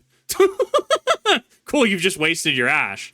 Versus Dark Beckoning Beast, search opening Spirit Gates, second normal summon, Samsara D Lotus, tribute, effect, no response. Okay. Spirit of Yubel effect, Ash Blossom, you got me, right? Knowing what to hit, I think, is fine. Having the interactivity. And an alternative, if my opponent's playing, say, Snake Eyes, right?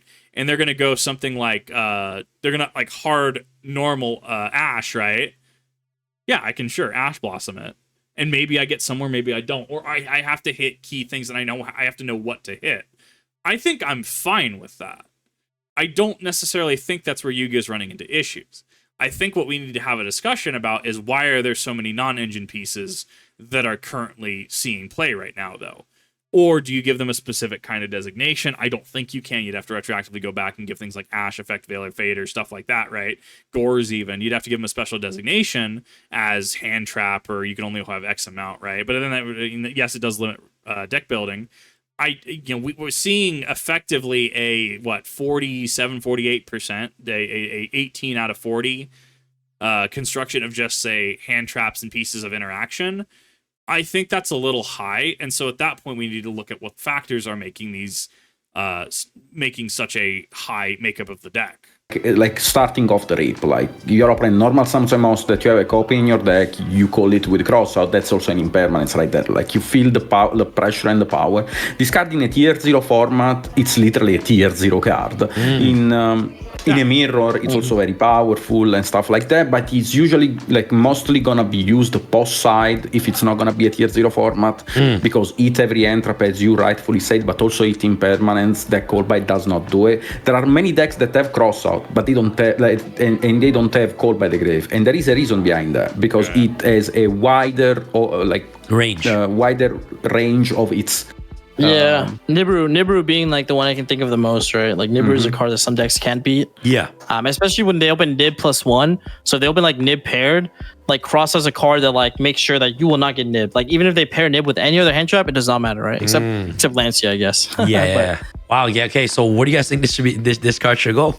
One. It should be a 1, and I can also chime in a little bit because I think a lot of people will probably want this card at 3, but here's my issue. I think the issue of Crossout being at 3 is the fact that like right now people play 18 to 21 hand traps, but drawing 3 hand traps almost feel like it's not enough when Crossout's in the game. It almost like if you look at the deck building of like previous NAWCQ Euros, people were siding into 24 to 26 hand traps because they realized that in order to beat your opponent drawing Crossout, you need to draw 4 hand traps. That's insane. Like you need to draw more hand traps than they do plays, and Crossout is quote unquote an extender.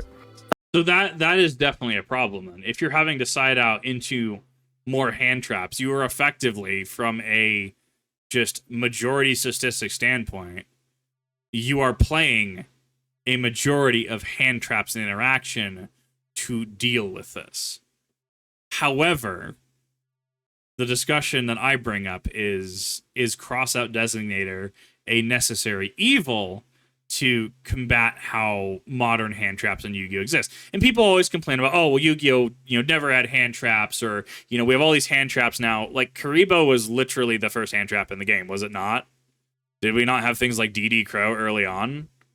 Later on, we got Gores, Tragoedia, Battle Fader, right? I mean, like, hand traps, just with Karibo alone, have been in the game since very early on. It's that they've evolved into a state where they can be used in a variety of situations to interact with a number of things, which in itself does future-proof their design, right? There will always be a need for Valor. There will always be a need for Ash. There will always be a need for something like Designator, especially if Konami, say, makes Fiendsmith 3.0 2-3 years from now, in which one single card has 7 lines of play.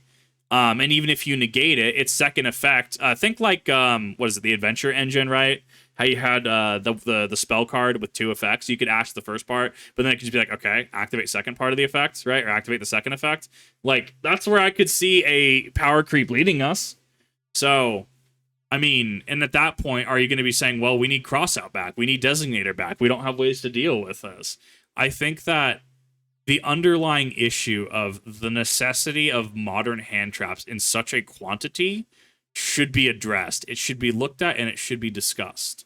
If you look at Crossout as like as an extender, like it's like then you realize that like from your opponent's point of view, they need to put in a lot more non-engine, and I think it creates a dynamic where it's like there's just not enough non-engine that we can put in that has the same like magnitude in terms of stopping your opponent. Yeah. So Crossout puts your opponent in like a weird predicament. It was like, damn, I just gotta put like shit cards in my deck just so I can like do something, right? Like that's what we did with, remember in Vegas format, we played Bell.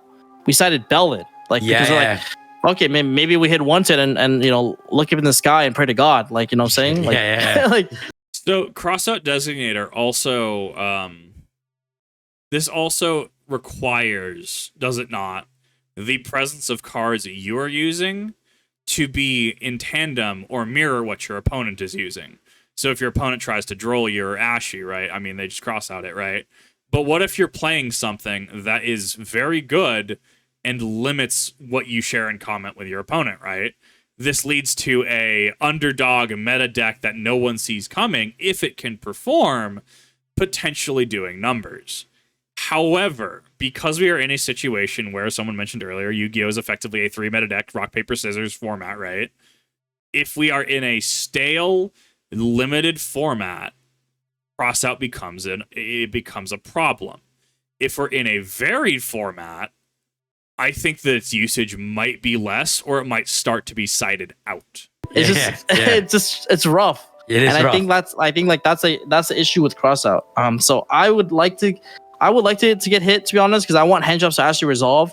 Or else, like, what's the point of them, right? Yeah. Like, and we've seen, like, you want hand drops. What's the point of them? I mean, the point is to attempt to interact, right? Just because I drop Ash Blossom doesn't mean that they have something to negate it. Just because I drop a Battle Fader does, like, it is attempting to resolve hand traps, and I think he's not meaning for it to come across this way. Just because you make a hand trap play, just because you make a play, there is no guarantee that it will ever go through. Like, I mean, unless you're dropping a card like Super Polymerization flip up, literally cannot respond to this card, right? Okay, we can have a different discussion at that point. But just because my opponent goes Alistair, normal summon Alistair, response, spells chain, Ash Blossom, response to your response, Call by the Grave. Okay. Yeah, it sucks to get called by, especially when they have the one of each and every time you play them, right? But I mean, that's part of the game. I also play Yubel. If my first turn doesn't go as I want it to, or if I'm turn 3 in and we're just stagnating, I can just scoop. I can say this is not worth my time. I'm going next game. It's not like I'm playing. For me specifically, it's not like I'm playing at a YCS, not playing at a any sort of qualifier or anything like that. Just playing at locals, right? If I have another dude that's just like, bro, you're gonna ash me, like, or not ash, you're really gonna do that to me because they put their card down in the imperm column, and I say that doesn't get to activate then when they knowingly put it in mid. I can just scoop and say this isn't worth my time. I don't have to deal with this. Like, this, I have many better things to do with my day, which I can say, but the people that actually want to play the game and who this is a problem for, yes, it becomes a problem. It becomes a problem in high tier play. It becomes a problem at a YCS. It becomes a problem at a regionals. 2-3 hand traps aren't enough to stop Snake Eyes right now. So I would like to see guys it, right now. No, okay, but another argument, like, you know, going to the future. Well, with the new Maxi coming out, do you guys still think this card deserves to go to 1? Yeah, I think so. I just don't want to play I feel like it's just a mini game when you have it at 3, right? Like I wouldn't like it. I think like I want decks to have their engine be good enough to play through hand traps, right? But then at the same time also get stopped by them. Yeah. But crossout's a whole nother level. It's just like, bro, whatever you throw at me does not matter. Honestly, yeah. I think that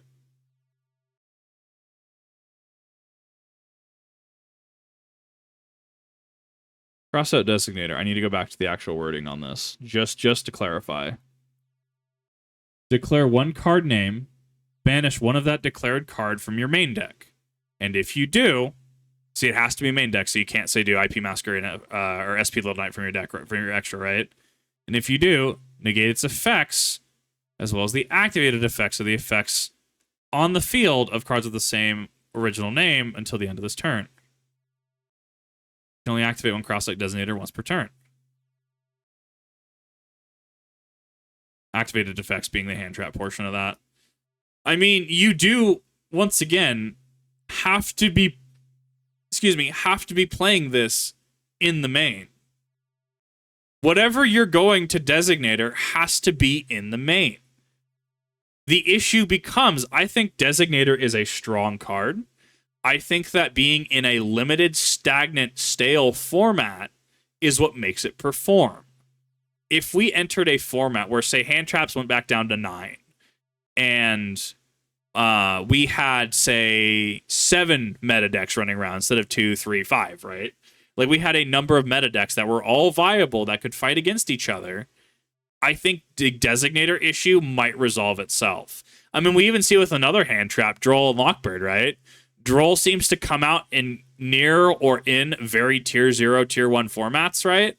Like, they come out in very strong formats. You start seeing people, actually side, if not main, Droll and Lockbird. But the moment that the format becomes more stable, it becomes, more varied, Droll goes down as well. So I would argue, and I would like to open the discussion on that, if we were in a more varied format, does crossout designator resolve itself? Does it end up, at the end of the day, becoming less of an issue if we're in a format where people are running? So let's just hypothetically say we have Snake Eyes, White Forest, Yubel, Fiendsmith, whatever, Lightsworn. We have like 7 different decks that are all very powerful and all with very different engines, right? Yes. However, crossout does end up working in a situation where, say, everyone's running, like, I don't know, Fiendsmith Engraver, right? You're choosing to run the Engraver engine. I'm not going to allow you to run the Engraver engine. I should be able to, if I, in my deck construction choose to, I should be able to have an out for that. I think the issue comes down to players not liking that interactivity, and I totally get it. It's why I abhor called by. I hate getting called by every time I play. Just some thoughts on that. Some discussionary material, if you will, and potentially cross out resolving itself if game balancing gets in check. If the game actually plays with more than 3, 4, even 5 decks in a competitive sphere at one time.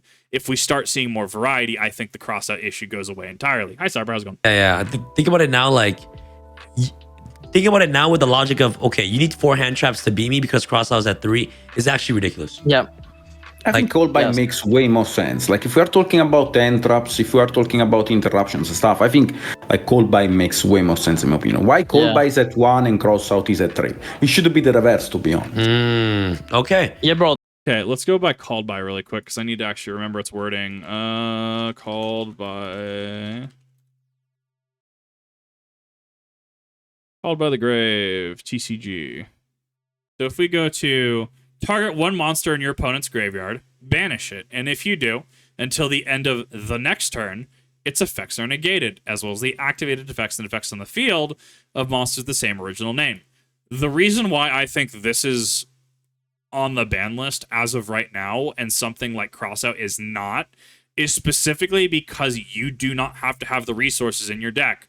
You can literally Yu-Gi-Oh! King of Games top deck the called by, shotgun the called by, and have it work, have it do something, right? You can, yes, do it with Designator, right? Where say if you know your opponent's playing, say you're going first, right? You can, yes, shotgun, crossout Designator, get rid of your Ash Blossom. Grats, Ash Blossom's not going to be a problem anymore, right? But you're having to remove the resource from your deck, and then you are also under that restriction, are you not? Because negate all activations of that effect. This is to negate, I guess it does negate yours as well, to be fair.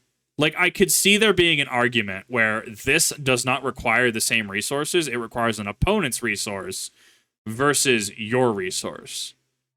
So there could be a genuine discussion here in regards to why one would be limited and why the other would be unlimited in regards to interaction and in regards to what resources must be brought to the table. I think called by is incredibly strong.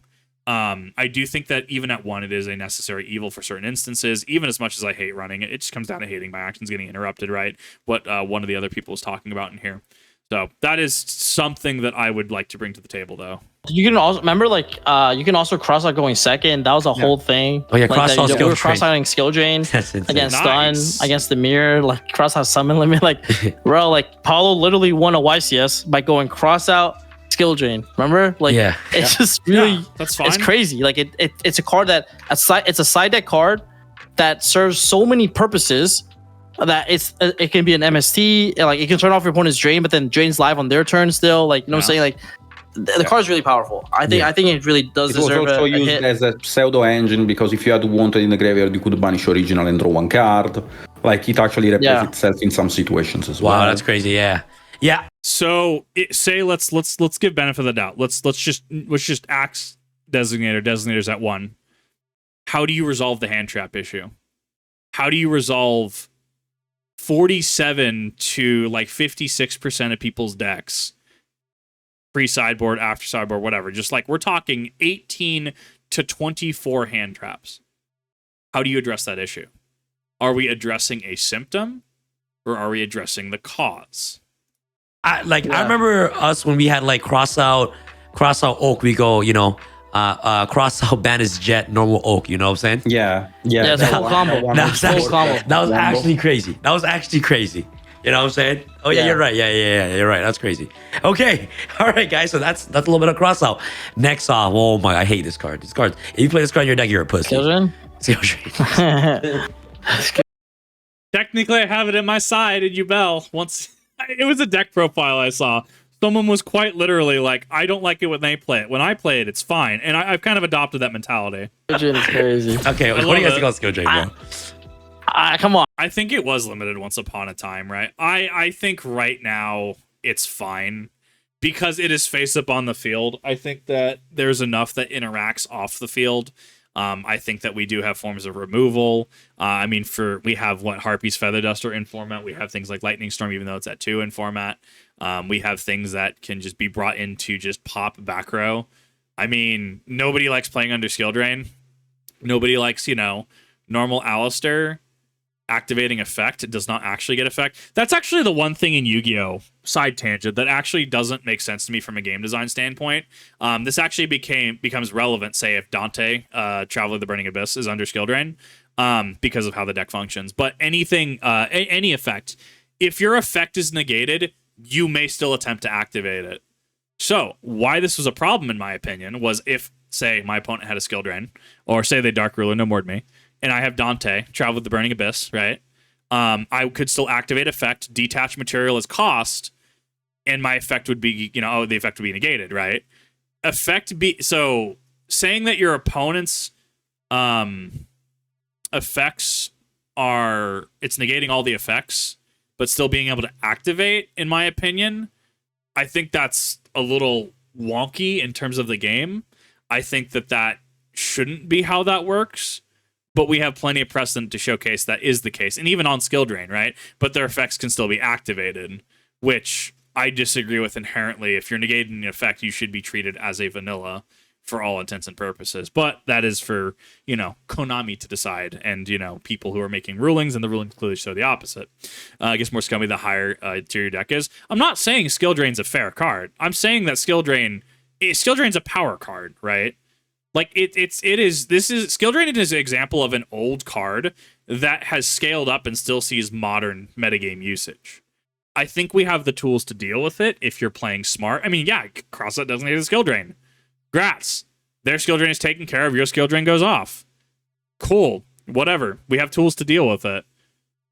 And worst case scenario, at least for me, I mean, if I'm actually skill drained out of a game, cool, I just scoop, go next game. Right? But I'm also not at a YCS tier. So I think that it's a cognizant play.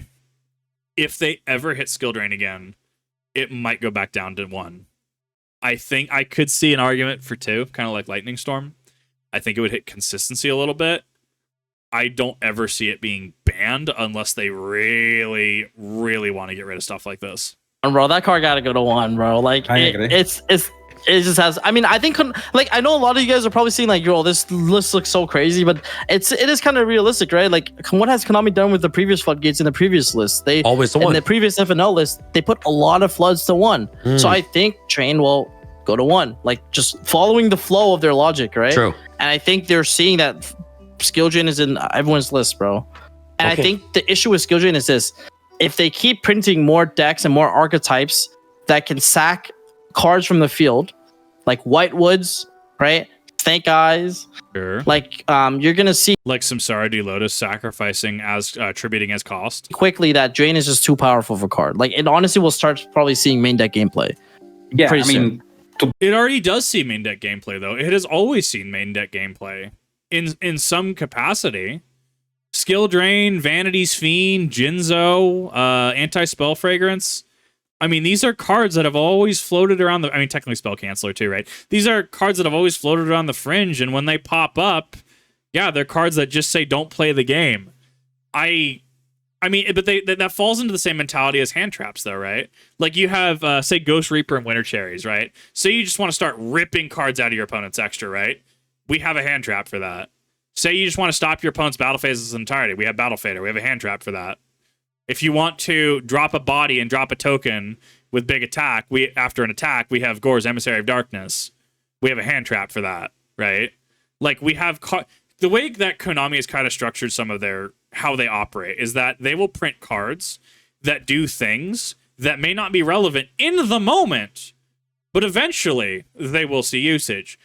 Pointed case, System Down during Cleefort format, right? System Down, cool. Probably had seen some niche play here and there, whatever, right? Cleefort's come along. Wow, Towers is nutty. Like, goddamn Towers, man. I'll tell you what.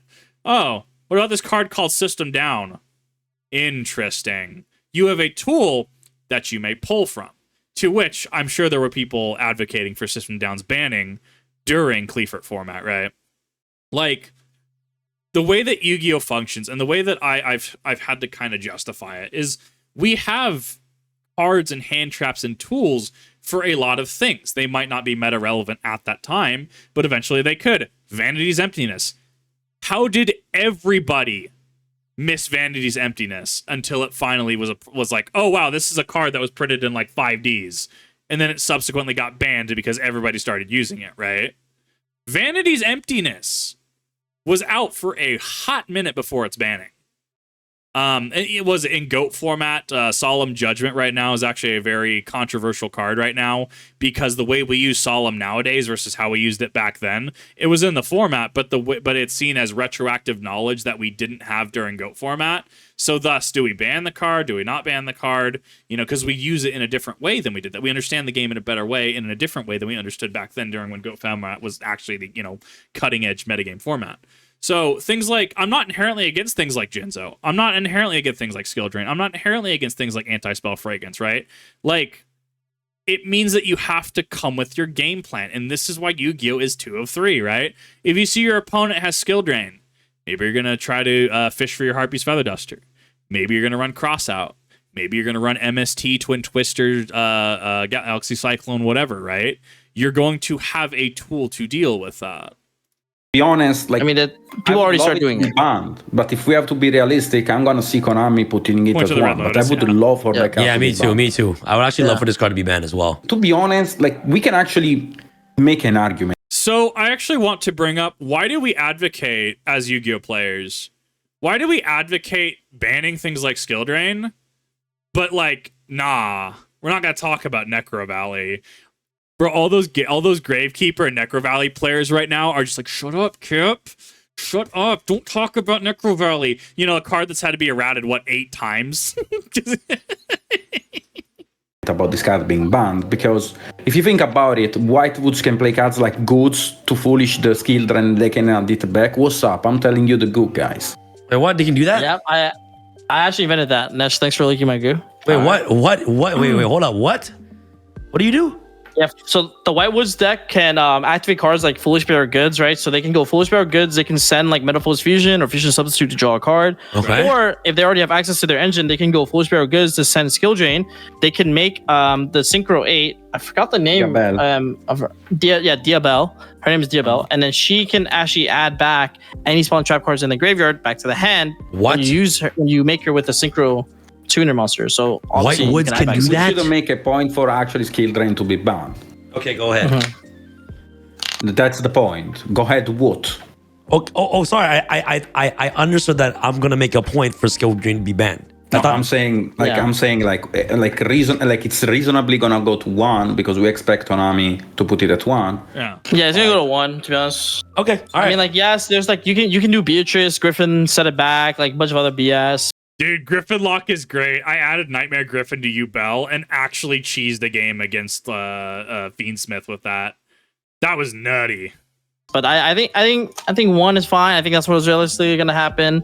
It's super sacky though. Your opponent draws it. It's gonna be super cancer. I think everyone will side it for 1 of the. No. I think what ended up happening is I tried rushing my plays because time rules, but my opponent then started doing plays, dragging out his plays.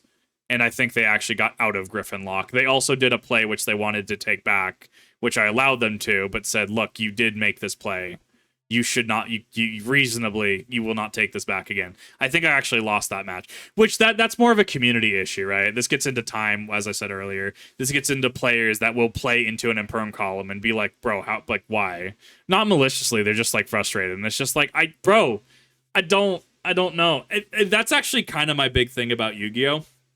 Is if I had more legit people to play with, 100% would do it. And I'm not saying the IDO community is not legit, right? That's not what I'm saying, right?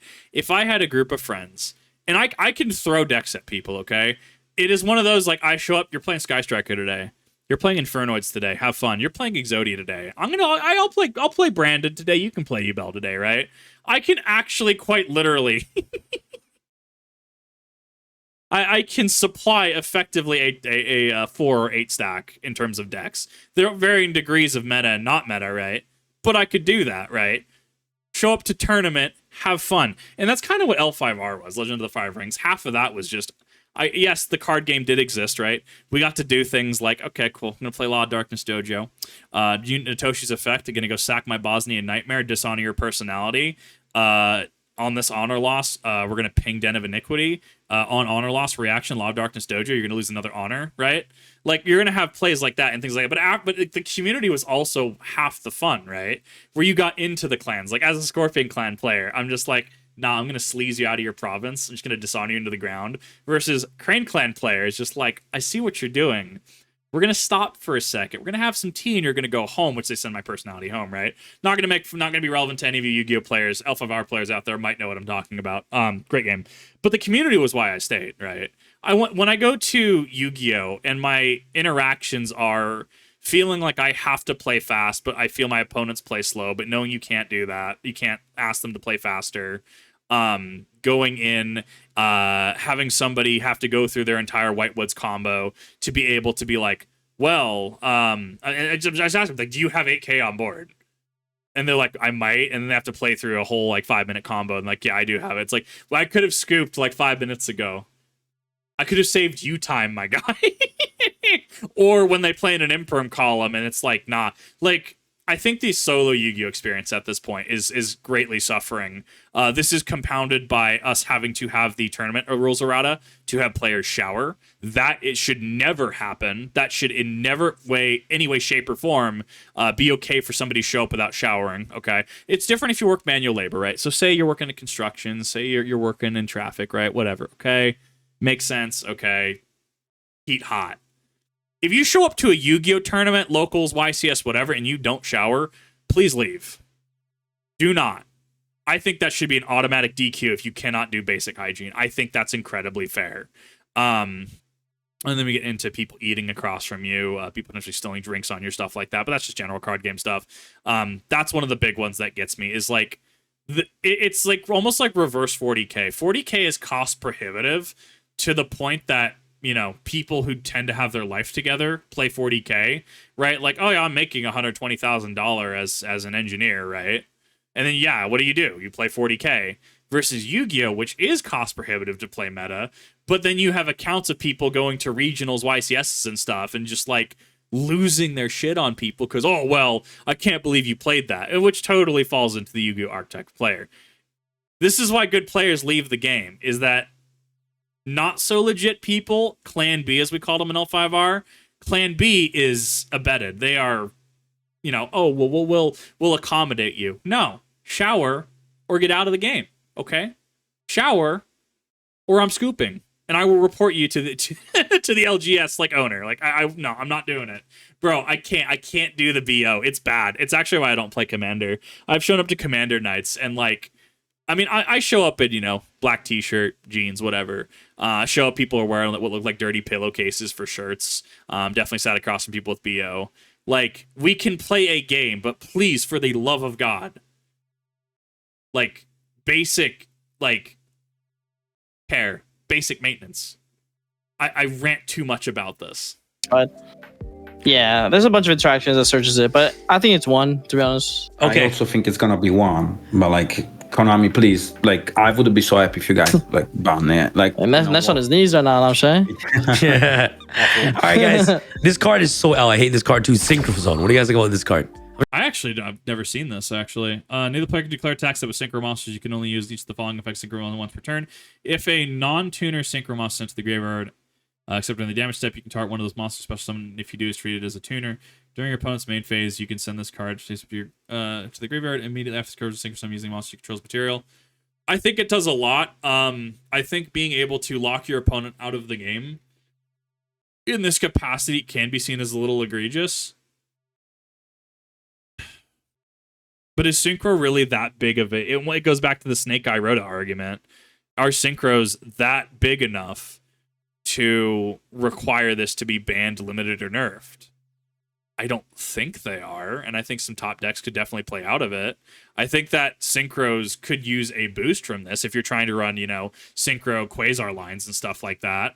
But then again, this is a continuous trap card. Trap cards are notoriously some of the worst cards in the game because they require a full turn to activate. This is also a continuous trap card, meaning if this gets MST, its effect just ends, right? I think that this does it is on the stronger side. I think it balances itself out. And if anything means that you just have to play some back row hate, you have to play some targeted destruction to get rid of this. Just showing you guys a bunch of fun games. Three, I think. 3. Yeah. Oh, it is really cancer, but like you can out it. Like Phoenix SP. Yeah. Yeah, you can attack, sure, but like I think it's fine at 3. Like the card's only getting popularity because of Runic Stun. But I mean, bro, It's like there's literally messy. Okay. If we were looking at this in context of Baron de Fleur existing, but even then, Baron's the problem, right? Baron was the generic Synchro 10 problem, was it not? So I would argue that the banning or limiting of Baron de Fleur, or Baron de Fleur, sorry, French, I think that was the better hit there. less and less floodgates. Like, please. Yeah, it's the messenger piece. Yeah. Please. Oh yeah, you're right. True. Okay, you're right. Okay. Yeah. Okay. Rivalry Warlords.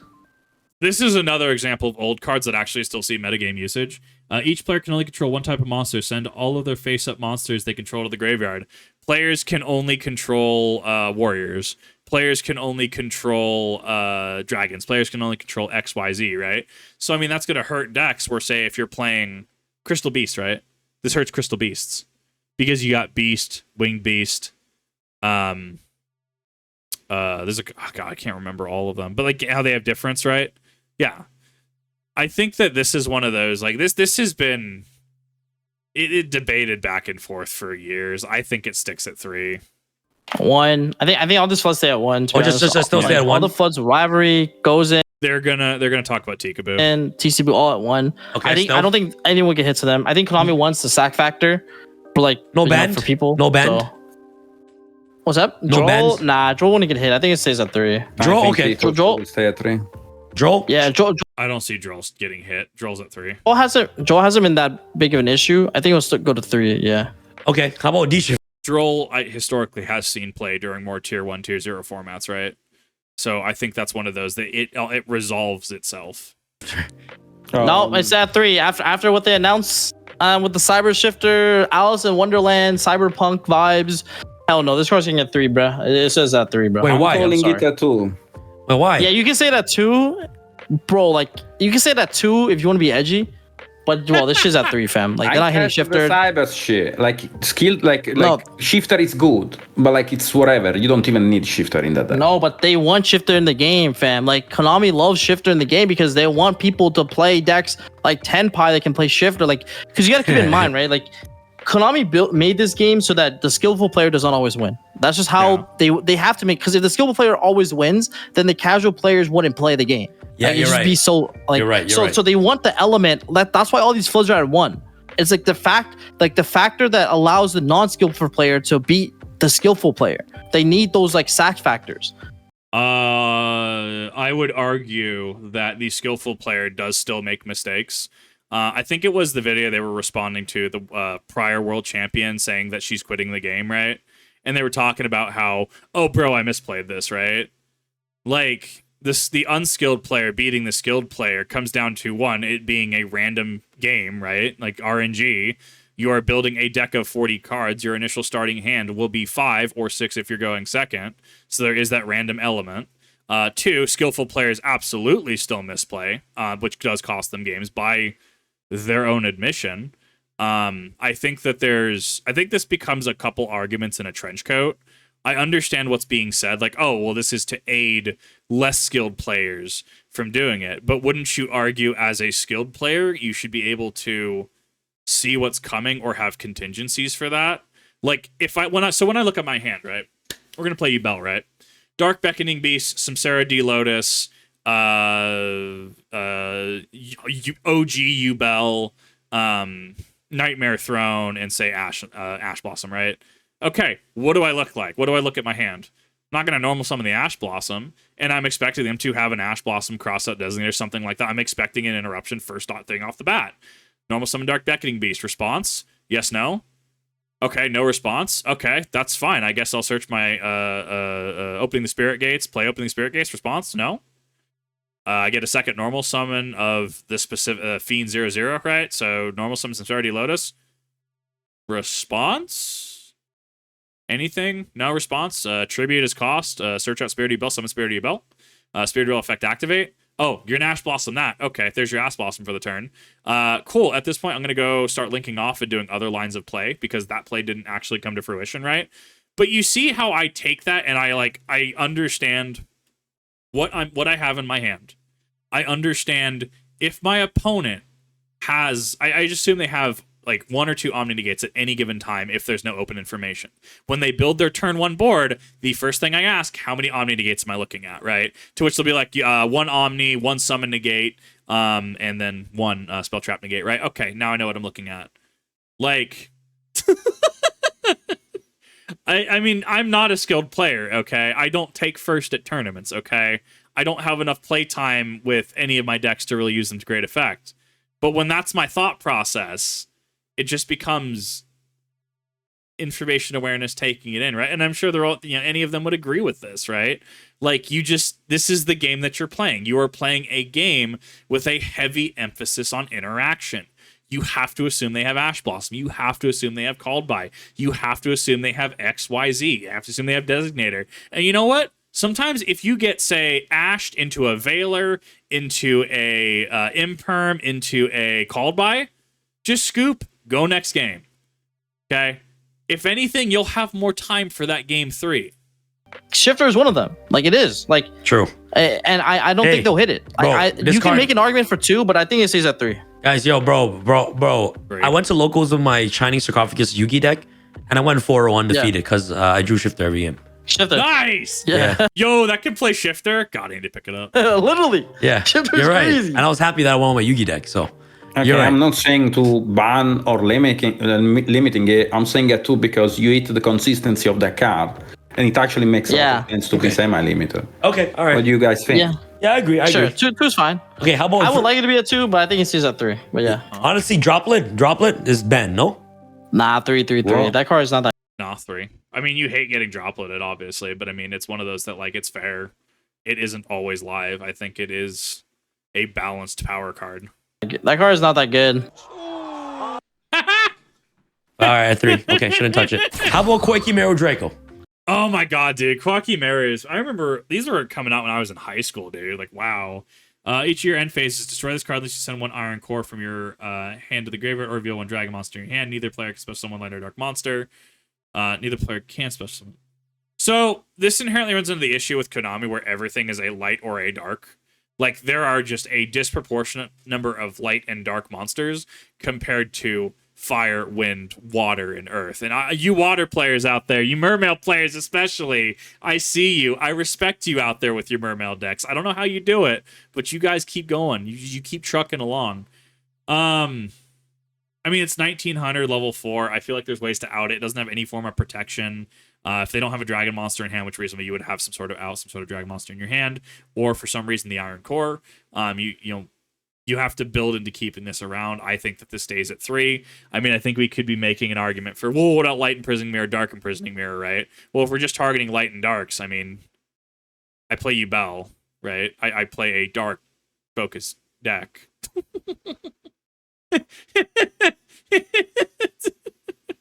I don't know. I don't actually view this as much of an issue. And even then, so what I could probably do, right?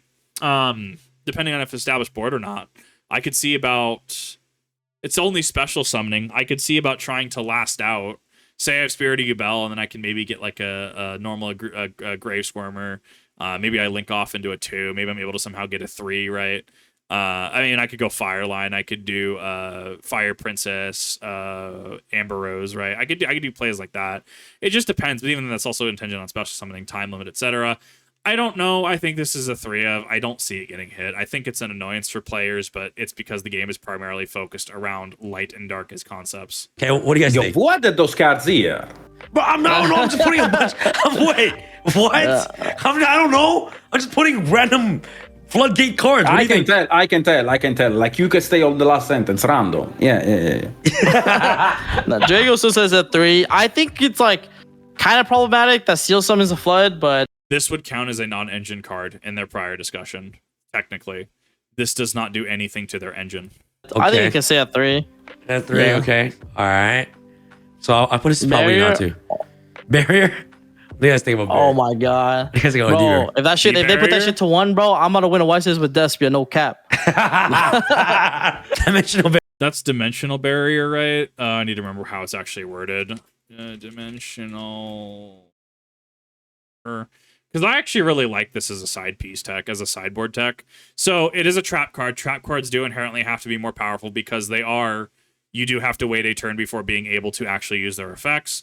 Much like a quick play spell card, say you set your super poly, you can't use shotgun your super poly right then and there. If you set it, you have to wait till next turn. Declare one monster type, Ritual Fusion, Synchro, Ixie, Pendulum. For the rest of the turn, neither player can special summon monsters with that declared type. Also negate the effects of all monsters of the type while they're on the field. You only activate one D barrier per turn.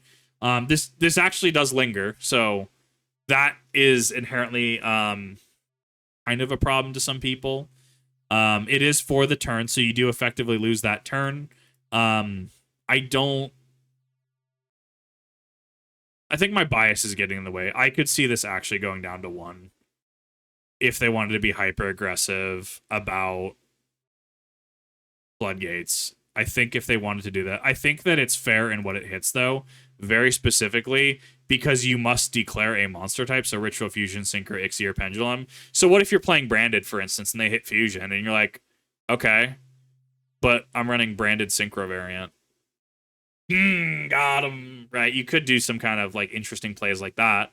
Or say if they're worried about me doing Verudris for some reason, right? Even in Ubel, right? Verudris. If they're worried about that, they lock me out of Verudris, I just go Link plays. Or like in Ubel, right? They can't actually lock me out of Links. That is also important as well. Link is not a restriction on this. So you could still make Link plays even if your Pendulum plays are out, if your Synchro plays are out. Maybe you're going to not get as far as if you would with your initial. I think that there is workaround because links do inherently exist, though. Bear's a 1 of. I think it should be a 1 of, but I might say a 3 because they're going to have to keep some floods at 3. Yeah.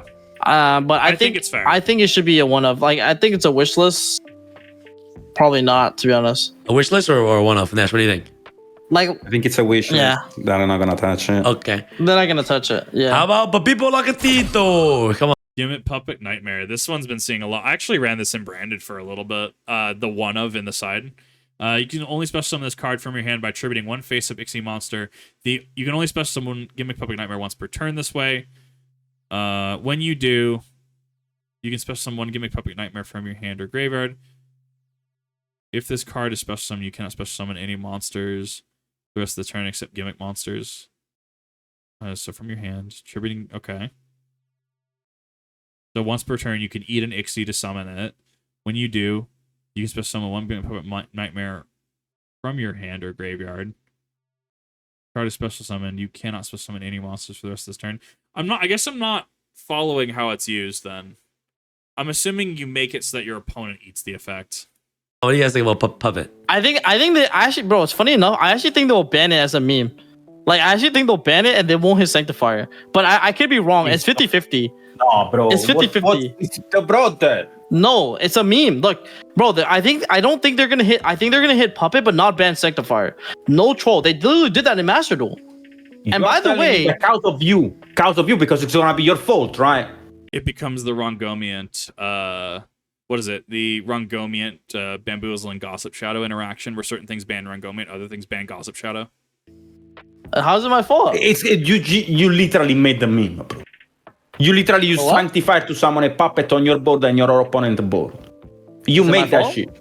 Yeah, it's gonna be your fault. It's gonna be your fault. My fault? Is it my fault I wanted to win, or like? Nice. No, you didn't need to win with 2 puppets on both the boards. Is it my fault I wanted to give the stream some content? Like, Wait, you know Pop, what'd you do? Oh yeah, you summoned 2 puppets on each board, right? yeah, I summoned 2 puppets to the board. Awful. I was saying they don't teach you that. Okay. Come on, Nash. Like, you've been playing this for how long, and you don't even know how to do that, Nash. Come on. Bro, I've been playing Branded for a hot minute. I don't know how to do this. I'm actually just smooth brain. Come on. Okay. Okay, so what do you guys think Puppet should be? Banned, brother. Banned? I think it's 3 or banned. I think okay, and I can actually justify it. Like, so basically, like, Puppet is broken because Granguno can send it. If there are floodgates that cannot be summoned to your opponent's side of the field that cannot be sent off Granguno, it's not consistent. Like, the only one I can think of is like Raw's Disciples or Ito. Like, maybe you can send Ito. So you probably have to ban Ito as well because Ito can be sent. But the thing with Ito is that it loses the econ and droplets. So that's kind of like a thing that you have to keep in mind. But Puppet is like probably the worst thing you can summon to your opponent's board for your opponent at least, because there's just no interaction. Like, the moment it's on the board, like, they're just bodied. Oh, right?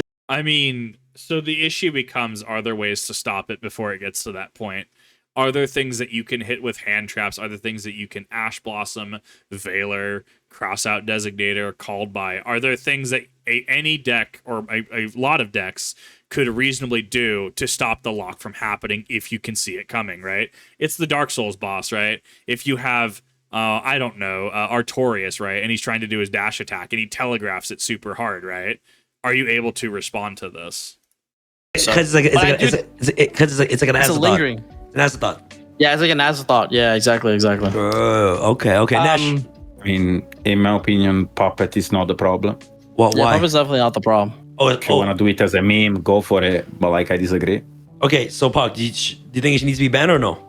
Or can we talk about another card in that's on here? Oh, like we can talk about another card later when it comes to it, but I think Puppet will get banned, to be honest. I think Konami always do a couple troll hits.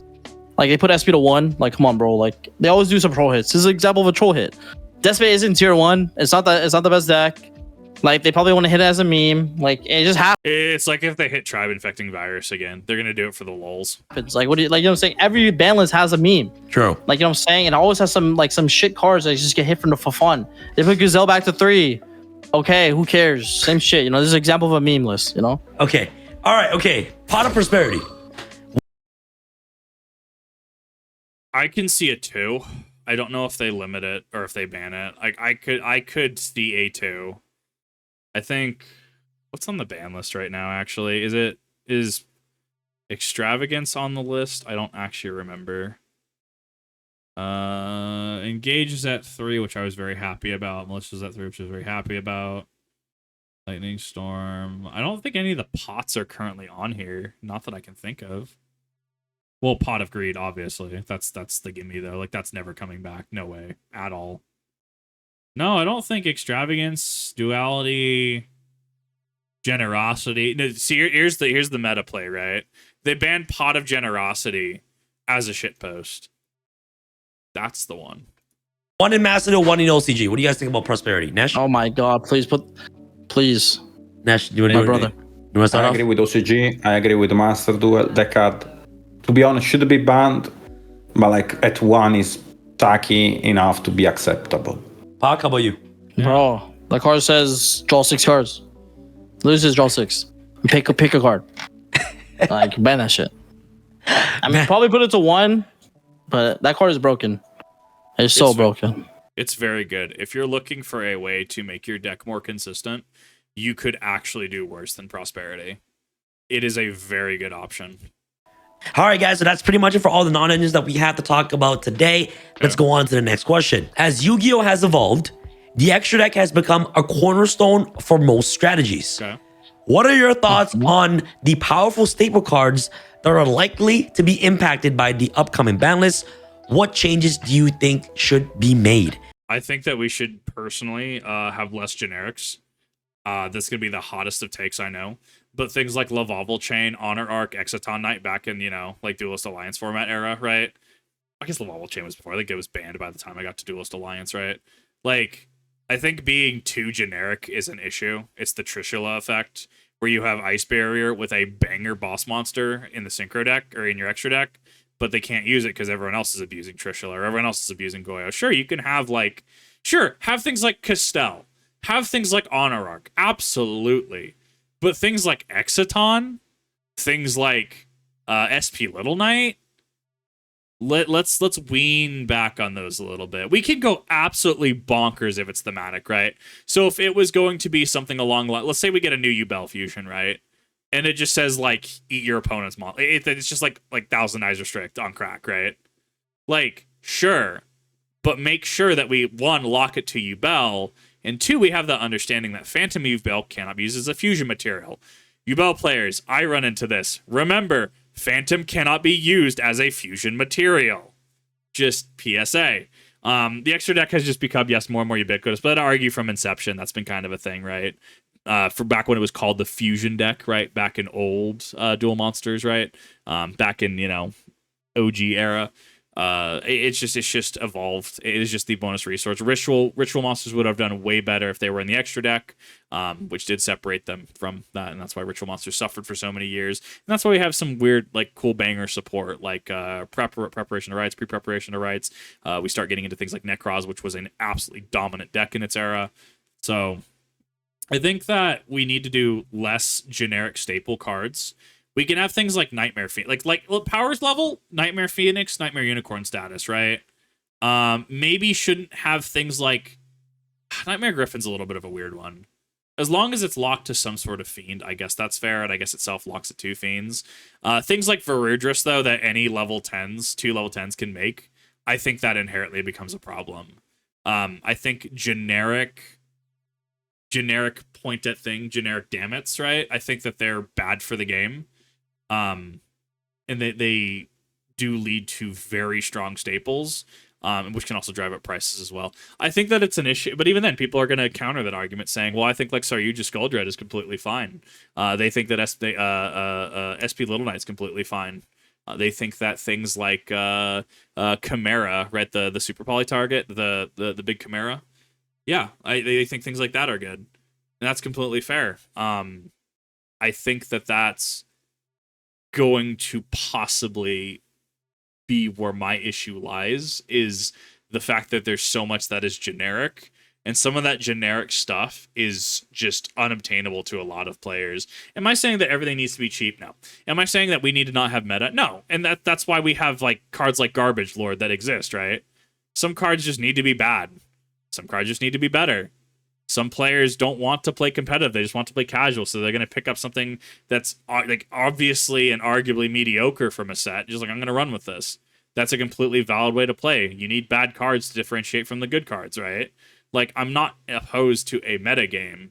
I start to get opposed to a metagame when everything, you know, Breath of the Wild or Gundam timelines, they all kind of end in the same spot. Like, there is, you know, an inevitability, if you will, that everything will stagnate into specific things with specific generics, right? And especially if you're running a generic, if that generic is a power generic and makes up more than, I would argue, 70-80%, you probably have made a problem. I think that there is an acceptable threshold, maybe like 60, right? But if it is 70 to 80, say every single deck in a format is running, say, SP Little Knight, there's clearly a problem there. Like, this card is clearly designed very well to the point that it is an 80% usage, right? And then it's not like it's either at 3 or it's at 0. Because what if you limit SP Little Knight to 1? You don't do anything. It plays the same. It's the Vert Anaconda debate. What if you limit Vert Anaconda? You don't change anything. It is a 3 or you're done. Well, you could run more. Okay, but who actually runs more? Let's be real, right? Like, if you were to say Phantom of Yubel gets to 1, sure, okay, that affects how I play. If you say Vert Anaconda, SP Little Knight, you say they go to 1, cool, it doesn't change really the extra deck lineup at all. I'm actually waiting for SP Little Knight to get a little cheap before I buy my copy. Just it didn't quite meet my threshold for finances. Like, yeah, no, that's kind of my long form thoughts on that. I think too many very good generics are a problem, but they generally do get power crept out or resolve themselves given enough time. Like, who plays Exciton Knight anymore? Made. Ladies and gents, PAK and N3sh. Let's talk about the extra deck now. Beatrice. I think it's very straightforward. See you later. See you later. See you later, Beat Rice. Beat Rice. You can also extend by using one Burning Abyss monster from your hand of gravity, using one Dante monster you control as a material. You're not using it for that effect. I forget that she has such a big effect that I can never actually tell what she does. Why'd you Beatrice? Because people are playing her right now, I think, for Fiendsmith. I'm trying to remember why. So you're not caring about that first effect. If summoned this way, the following effect cannot be activated this turn. So once per turn, quick effect, you can detach one material from this card, summon card from your deck to the graveyard. Sure. If this card in your possession is destroyed by your opponent's card instead of the grave, special one burning. So literally, it is, people are complaining because it is a foolish burial on legs, which is a valid concern because you can get a lot of value off of that. I think that is, depending how easy Beatrice is to get outside of the Burning Abyss archetype, for that effect alone, I think that is a very, very strong play. See you later. That's what I'm saying. Really? That's See what I'm saying. Yo, sorry, Farfa. You can't play Beatrice no more. Like for I'm sure. sorry for all the BA players. She died for not the BA player sins. She died for saying I sins, bro. I'm sorry. Ashley Feesmith sins. I'm sorry. She gotta go. She's banned. Banned. Please. Gone. Bro, it's just she's too good, bro. She belongs in the I don't know if they'll do I it. think it's everything. the most expected ban it. Like, if bro, that look at if that Lavolvo doesn't chain. come- Yeah, Laval chain is banned. Right? Lavolvo chain was Beatrice back in 2015, fam. We're in 2025. Every deck summons Beatrice off one couple cards. Ban it. Like imagine if you can act like Lavolvo chain is Beatrice. Beatrice is So, see my argument about if every deck uses something or is able to use something, that becomes a problem. a Lavolvo chain that's level 6. That's rank 6. Like, why is this card not banned? Yeah. You want to put Lavolvo chain to 1, 2? And Like, fuck I it, for the understand that vibes? we are diving into the future, Papa. We are in 2024. Yes, we're 2024, 2025. What's the difference? Ban it. Okay. It's full year ahead, dude. All right. Apollosa, what do you think? Ban. Bro, I would ban this card 100%, but I think Really? people... I should... You are not Well, this telling is me that we are 100%. banning Papetito, Locketito, or whatever it is, and we are not banning Apollosa. Trollit. I'm calling the Trollit on Apollosa. What's up? I think Appaloosa ends up being a very good Link 4 to end on. Is it ban worthy? I don't know. Ubel, I can make it, but I mean, I do have diminishing returns, especially if I'm running it. I think that it's not the end all, and I think that that's where I'm gonna have to say I think Appaloosa doesn't actually get hit, because while she is a good ender, are we complaining that she is a good ender, or are we complaining that she is the good ender? It's for sure. You guys think it's gonna get banned? I mean, it's due. It's due. This card is due, bro. It's due. Like, its time is near. Like, you know what I'm saying? The coffin's already, like, being made. I think at some point you're gonna have to hit this card. Like, What about my it's Starlight, just bro? too free. What about my Starlight, man? I mean, just take the L like every other card that went down because of all the reprints. You know what I'm saying? Like, what's the difference? Like, like, Hey guys. I think Hey guys. this card's gonna hit, bro. Guys, you know, I made a video called my 40,000 Yu-Gi-Oh investment one year later. Yeah, that 40,000 Yeah. is now $2,000, guys. I took a 98% loss. Okay. Guys. All right, Awful. I took a That's 98%. Yu-Gi-Oh. That's Yu-Gi-Oh, guys. That's Yu-Gi-Oh. That's Yu-Gi-Oh, baby. Like, so Appaloosa for sure. Like what are the reasons it needs to get banned? It's not an Omni negate, it just negates monster effects. It loses change of heart. But it's basically if you think about what Apples is, it's basically skill drain. Like, I know it's a hot take here, but it's basically a floodgate. I understand what they're trying to say about skill drain. Appaloosa does not have any protection. It does negate monster effects, but when you can just Raigeki it, I mean, it'd be another thing if this card had protection, and plus it's a Link 4, so you're ending on reasonably 8 times 4. 8 times 3, 8 times 4. So you're about 24, 32. You get 3 to 4 negates off. It's one of those things that I'm like, once again, are we complaining it is a good ender or the good ender? I don't see her getting hit. If your opponent does not have an out to it, they automatically lose on the spot. Yeah. Yeah. Because it's the same reason. If your opponent doesn't have an out to skill drain, they lose on the spot. Appaloosa is one of those cards. If your opponent doesn't have an out to Appaloosa, the game is over on the spot. You cannot break Appaloosa because in the format that we are currently in, Appaloosa is able to resolve all of its negates. Yeah. So when Triff was going yelling, "Yo, I made 10 negate board," on Appaloosa's form of Mats, by the way, he's actually not joking. It's actually 4 negates. yeah, you're right. And that's the craziest part about Appaloosa. You can also because main phase 2 does exist. You could hypothetically try to get some semblance of a board, burn through 2 or 3 negates, right? So thus they're at 0 attack, 800 attack, whatever, even 1600. Cool. I'm gonna crash over with a Snake Eyes Poplar with the field spell, right? Because that's 1800, is it not? Them's math. Math just works. You could crash over main phase 2. Sure, you don't get your full battle phase, but then you just pop off anyways, or just not use an effect. So for decks like mine that require effect usage, though, it's a problem, right? For a deck like Ubel, right? Where if I'm going to use Ubel, right? The chain, right? Samsara D Lotus, right? Samsara D Lotus, sack is cost, attempt to activate, Appaloosa resolves. Cool, guess I'm out of that. But even then, I can start. Appaloosa does have a hard end limit. If you have enough resources, you could hypothetically burn through it. So say if I went Samsara D Lotus, and then say I went Nightmare Throne, got some Nightmare Throne off, maybe I had Gruesome Graveswarmer in hand, right? Sure, I could potentially burn resources to try and burn through the Appaloosa. I also have a little bit of an issue because Yubel functions inherently differently because the Yubel mirror match is an aggressive sponge fight because I have 0 attack value, right? I don't have an attack. So I have to rely on, link summoning, link summoning, fusion summoning, stuff like that. Hypothetically as well, you know what I could also do? Hear me out on this. I could also manage to cheese a Yubel on the field and then just pop Super Poly because I run 3 of it. Because it's really funny to eat your opponent's entire board. Even if Appaloosa was not restricted to just monster effects, guess what? I'm eating that Appaloosa. Give me that Link monster. One card for those were the craziest clickbaits. Like I love them. But it's true. No, Sheriff was onto something before. He was ahead of his time.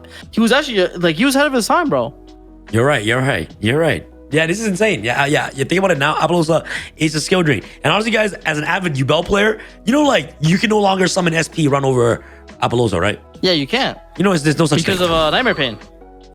Yeah, Nightmare Pain's great. Yeah, because you are forced to attack the Yubel if there is a Yubel on the field and then you take damage. I love this deck. Yubel is very funny. Yeah, Nightmare Pain, bro. Yeah, you're right. Yo, Appaloosa just is insane. Yeah, against Yubel, good luck, bro. You have to attack my monsters. It deals damage to you, and Appaloosa is still sick on the board. I entered battle phase and on the Feast match against Lucas Sacco when he had Nightmare Pain and Appaloosa. Wait, you forgot? Whatever. No. I was trying to bait him. I didn't forget. I knew he had it, but I was just hoping he does something. he had rage up. So would this not be an example of a skilled player knowing what they're doing, but still being unable to out the game to finish the game, right? Calling back to the skilled player argument from earlier. So I was hoping he just rages it. That's why. Okay. So Appaloosa, man. I know where to win. Might as well try. All right, guys. Next, we got IP Masquerena. What do you think? I don't see the ban, dude. I've actually relinquished anima is actually really funny to actually throw in Yubel from what I've heard. IP. I like it. I like the concept of the card. I think it should stay because it's more interactive. SP as a removal is better than a negate. I think removal type effects are always better than negation type effects. So I like IP. IP's cool. Probably not. I'm saying it's my girl. Probably not. Hold up. Yeah, probably not. Okay. How about SP? I don't know if I see them banning SP. Once again, I do think that it is either banned or it is legal. I don't see there being really much in between here, especially being a generic extra deck monster that's really only run at 1 copy. I think it's very strong. I think it stays. 2-1. I think that no. Explain the 1 to me. If you're in OCG. The 3 if you're in the real world. No, probably not. Okay, yeah, probably not. It says a 3. Okay. Jokes, japes, memes. Yeah, I don't see. I think the issue with SP Little Knight is quite literally logistics. It is that this card is still what is SP Little Knight actually? Let me see if I can't find the actual current running price on TCG Player. Little Knight. SP Little Knight is currently still sitting at TCG Player median 64. It has crashed pretty hard. It is currently sitting about 60 though still. It's very cost prohibitive for a lot of people, which is why they don't play it. But once they get back to it, I think it's fair to have as an option, and even then, we could also see it it could be Exciton Knight, it could be things like Honor Arc. We could potentially see it get power crept by other things, and people just don't play it anymore, or it becomes so much of a staple, and something down the line ends up breaking it to the point that it just doesn't matter. I love how we missed Gozen Match and Tikaboo. I love that we've kind of missed those. How about Moon? Is this the 2 or the 5? 2 effect monsters target 1 face-up monster your opponent controls card points to. This turn, if you link summon a link 5 monster using this card, you can also use that. Oh yeah, I wanted to actually cheese this in Yubel. I wanted to see about teching this in. Bro, this okay, Nesh. What do you think? I think this. I don't think they will. I think this card will get banned because it's a common. I think it came as a common for a reason. Is it gonna get banned? You really think they're gonna ban it? I think they put Moon on planet Earth to troll us for Nats. They just wanted to troll. Like they just want to be like literally, they literally said, we want to see what kind of strategies you come up with. So ha ha ha, here you go, Moon's out. And they literally made that statement. Oh, by the way, banlist at the end of August. So you know what they're gonna do? They're gonna hit their. For sure. It's in 64 out of 6. It's in 64 decks of top cut. So wait, even but it just came out I'm though. not against it. I would be down. I would be down. I don't know if it's a common, realistic. bro. Think about this, bro. Why did they print it common?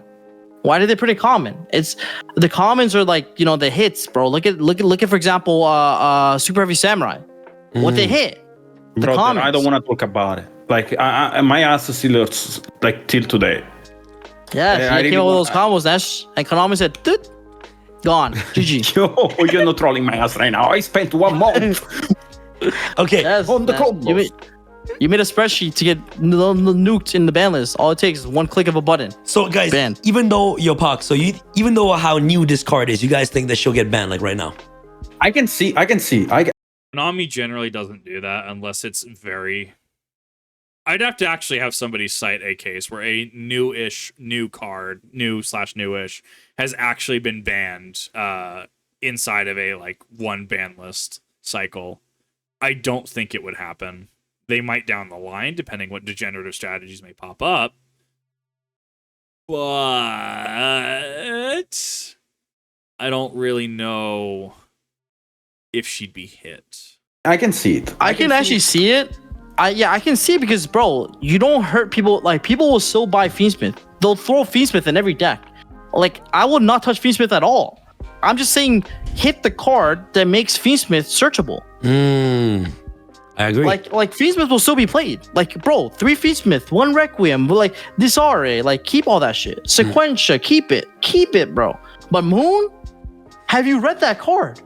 It's like when prank kids were around, you could literally print out a vanilla Link 1 Mail Mew. It could have no effect and it's still broken. It's like, that's what Moon is. It's a vanilla. It's a Link to vanilla. That's what it is. I would inherently disagree because it opens up that fodder to go into a Link 5. Like, yes, even if it is just a good Link 2 vanilla, it is also a light Fiend type monster, which is relevant for Fiendsmith. But I mean, just having the option to just effectively kaiju, quote unquote, an opponent's monster into your own Link 5 is very, especially the arrows as well, very tech. I hope you know we're summoning vanillas in 2025. 2024, sorry. I'm losing track of time. Bro, he's playing on like 0.1 ping. We're all playing on like 300 ping. Yeah. You're right. I mean, It's a vanilla. If we follow on the logic of Super Heavy Samurai, that shit can actually happen. Yes, it can actually happen. I think they will hit it. It's literally common for a reason, fam. Like they're smart. They could have made that shit a secret, right? Yeah. If that card is a secret, $100. Easy. Yeah. Every deck needs it. $100. You're right. But he made it in a comment, so that What did they make? If this tracks, I will actually just give him the W. Like, that is a, like, nope, you dropped your Crown King.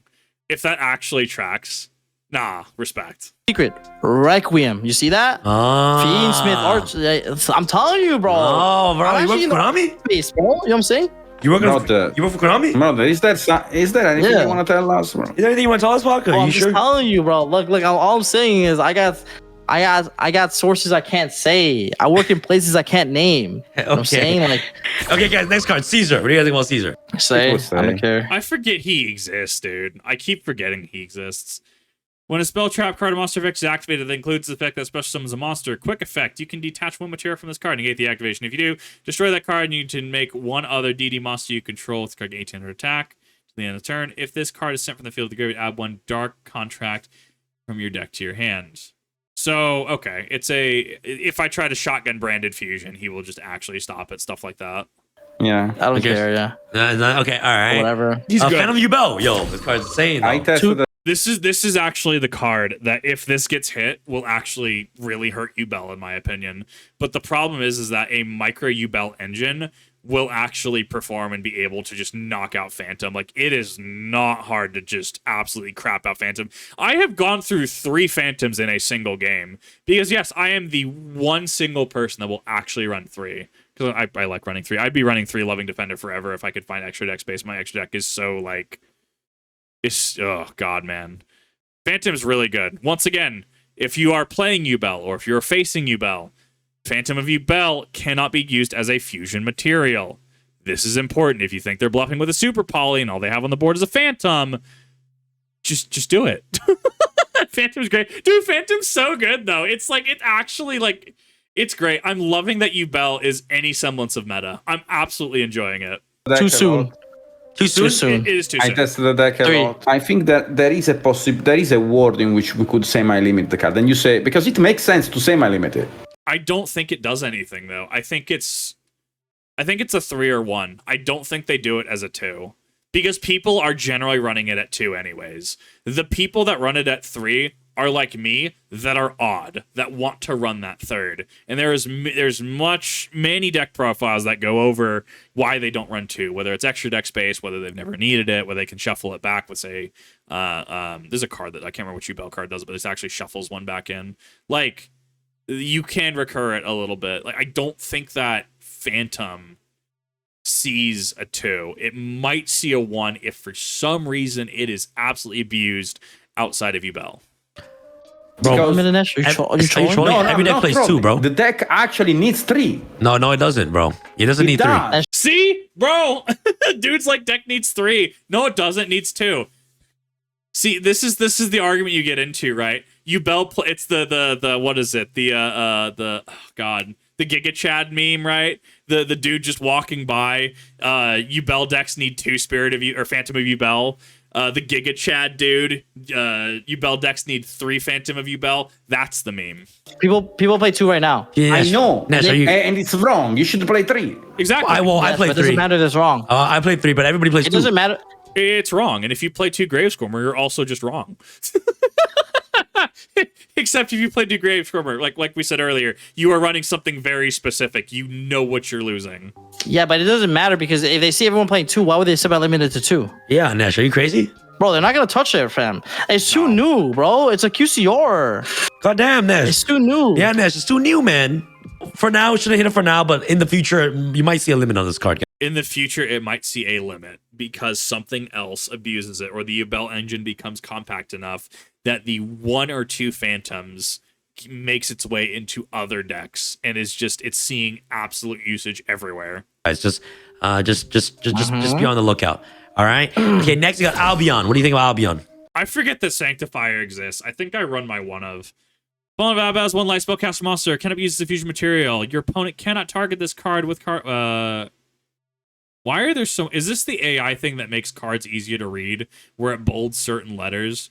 Your opponent cannot target this card with card effects. You can only use 1 of each effects Albion, the Sanctified Dragon, once per turn. During your opponent's turn, quick effect. You can target a monster in the graveyard. Special summon both monsters, 1 to each field. This is how you puppet lock. Okay. If this card is in your graveyard, tribute 4 monsters. The 2 in the extra monster zones and the 2 in the central main monster zones. And if you do, special summon this card. So it has a built-in recursion, too. God, he works. Okay. Bro, honestly, no. Tranquilo, Nash. 3. All right? Bro. 3 are banned. Oh, this guy wants to play Branded during the next. Don't let him do it. Stop this madness. Stop this man, bro. Stop this man. I'm telling to you all. Who's gonna stop me? Because this card's not getting hit. Yeah, Nash Bro, is you understand Nash that is he's jealous, using you know? your channel to gaslight Konami into not I'm not making gaslighting Konami. Sanctifier band? They're not hitting it. It just doesn't make sense to hit this card. It doesn't make sense to hit this card, fam. Why? Bro, there's like 20 Bissels in the format, bro. Like, it doesn't matter. Like this card doesn't. Bro, this card should not get hit. I'm telling you right now, because if you hit Gimme Puppet, what is Granguno sending? Nothing. There's nothing to send. No, yeah, come on, come on. There is this level up. There is the other no, one. this type was a raw as level 4. You cannot send it. Ido. There is Ido. Ido is basically Puppet. It's getting banned at the same time. Like, I put that shit in the ban list. I actually have not seen this. I didn't even know this existed. It's a fiend. Of course I like it. It's a fiend. You cannot summon Good God, you cannot summon monsters. You can only control 1 Ido, this free magical force. If this card is destroyed by a card effect at the graveyard, special summon it from your graveyard during next turn standby phase and destroy all other monsters you control. Does this follow card? This would follow card ownership, right? If this card is destroyed by an effect and sent to the graveyard, the special summon it from your graveyard, does that retain on their side? or would original card ownership come into play and it's special summon to you as the original owner's field? The way this is worded, I would assume if you give it to your opponent, it goes to your opponent, it goes, no, because it would go to your graveyard. Whose field does it summon on? Destroys by card effect and sent to the graveyard. Special summon it from your graveyard. I think it goes back to the original players, does it not? The original owners? That's interesting to think about. Retain on the opponent's side. Even though it goes to your graveyard, it would actually retain on the opponent's side because it was on their field. Interesting. This is why I like Yu-Gi-Oh rulings, because sometimes you enter a situation where it just like you can hear the ticking noises in your brain. Supreme Magical Force. Ito, the Supreme Magical Force. I'll have to get some of these. Okay. All right, so- I'll put that on the ban section, okay? So they're not gonna hit it because, bro, like I'm telling you, the Why reason are we banning 2 cards instead of 1? because Yeah, Because- Pog, you're right. Nesh, you're right. Why don't we just hit the deck? Yeah, why are we banning 2 cards instead of 1? Just ban the deck, ban the whole engine. There, you're solved. You're welcome. You know what? I'm about to enter the next YCS without Sanctifier or Puppet. Yo, shout out to Triff, bro. I actually don't even need these cards. You know what? Ban it. You just ban it. I don't even need it. I don't understand. Like, I genuinely don't understand. Like, we were always a fan of hitting the problem, right, and not the card around. Brother, like you are literally saying ban all the tunnels in the game, but not touch Alki-Fibra. Like, that's literally what you're saying right now. That's literally what you're saying right now. Oh, Nesh, you're being facts in there. Holy shit. all I'm saying is Brandon Fusion response. Yeah? Yeah? I think you have a response. Yo, Nesh, I have a question. Nesh, No, played... I only use Ash on Ice Spirits. Yo, Nesh, I have a question. How come you're not better than PAK with Brandon and you play the deck for like 4 years? Who said that? Who said that? Who said I'm not better than Pop? No, Nesh, Who said that? Yeah. Nesh, Bro, we can play Mirror all night. Yo, Yeah, gentleman's agreement, no puppet or what? No puppet. No puppet. Yo. I cited the second copy in my main deck. Awful. Sorry, bro, my bad. Okay. Yo, Paco ban. Bro, dude's actually gonna main fucking both Puppet and Ito. Just become the dude. Back to my main. All right, Guys, guys. full back in my main deck. Okay. All right, guys. Next card, Calamities, right here. What do you think? I don't even know who this Banned. is. For sure? It's not sure though. I think Wait, wasn't he? He was in the structure deck, right? Really? He's this good? When this card is synchro summoned, you can activate this. When this card is synchro summoned, you can activate this effect. The rest of the turn, your opponent cannot activate effects or cards or effects on the field. Your opponent cannot activate cards or effects in response to this effect activation. Ooh. I'm so glad I got a set of that structure deck sitting up in my closet because I, haven't really put it together. Huh. Destroys a monster by battle. Inflict damage to your opponent equal to that monster's original attack. Okay, so it burns them. If this card in its own possession is destroyed by an opponent's card, target 1 level 8 or lower Dark Dragon Synchro monster in your graveyard. Special summon it. Yeah, he just says no. Like I'm not seeing a actual. It might be blocked. I don't. What's the summoning condition on him? Or is he brought out kind of like Ultimate Zulkin status, where he's just kind of like this weird bring out? Wow. it's 50-50. Is either banned or not banned? I think probably not. No? But I don't know. Like I saw it got hit on the OCG and in Master Duel. Yeah. So I would say it hits as well. But it's 50-50. They might not hit it. I mean, bro, I don't remember the last time I got Calamity Lock, to be honest. Like maybe like Gray format, or I don't know. Like I think I feel there like were it's- a time in which it should have been banned, But- and it Yeah. didn't get banned. Like, Oh, yeah. at this point, Yeah. I don't know why they should touch it. Oh, yeah, I yeah. would Yeah, I agree. I would love to see this card banned, because again, I hate those lingering effects that makes no sense in my opinion. I'm a huge hater of lingering effects, so everything that's lingering should not be legal. Yeah. Almost everything. I would say 90% of the cards that are lingering should not be So it is 2 tuners plus 1 non-tuner Dark Dragon Synchro monster. That does help limit it. You have to spec into this. legal. And I stated my sentiment multiple times about those kind of effects. and Calamity is one of them that, in my opinion, should be banned. But realistically speaking, if they didn't eat it when it was needed to be eaten, why they should eat it now? Yeah, you're right. You're right. Yeah, Exactly. it's just long overdue. There's no point. I wonder how easy it is to actually get him out. Because I'm looking at him, 2 tuners, 1 non-tuner Dark Synchro at a level 12 that just says no. I kind of wonder how compact of an engine you'd have to run to splice this into something. I think that'd be really interesting to actually look at as a pet project. You're right. You're right. Okay, let's put it there.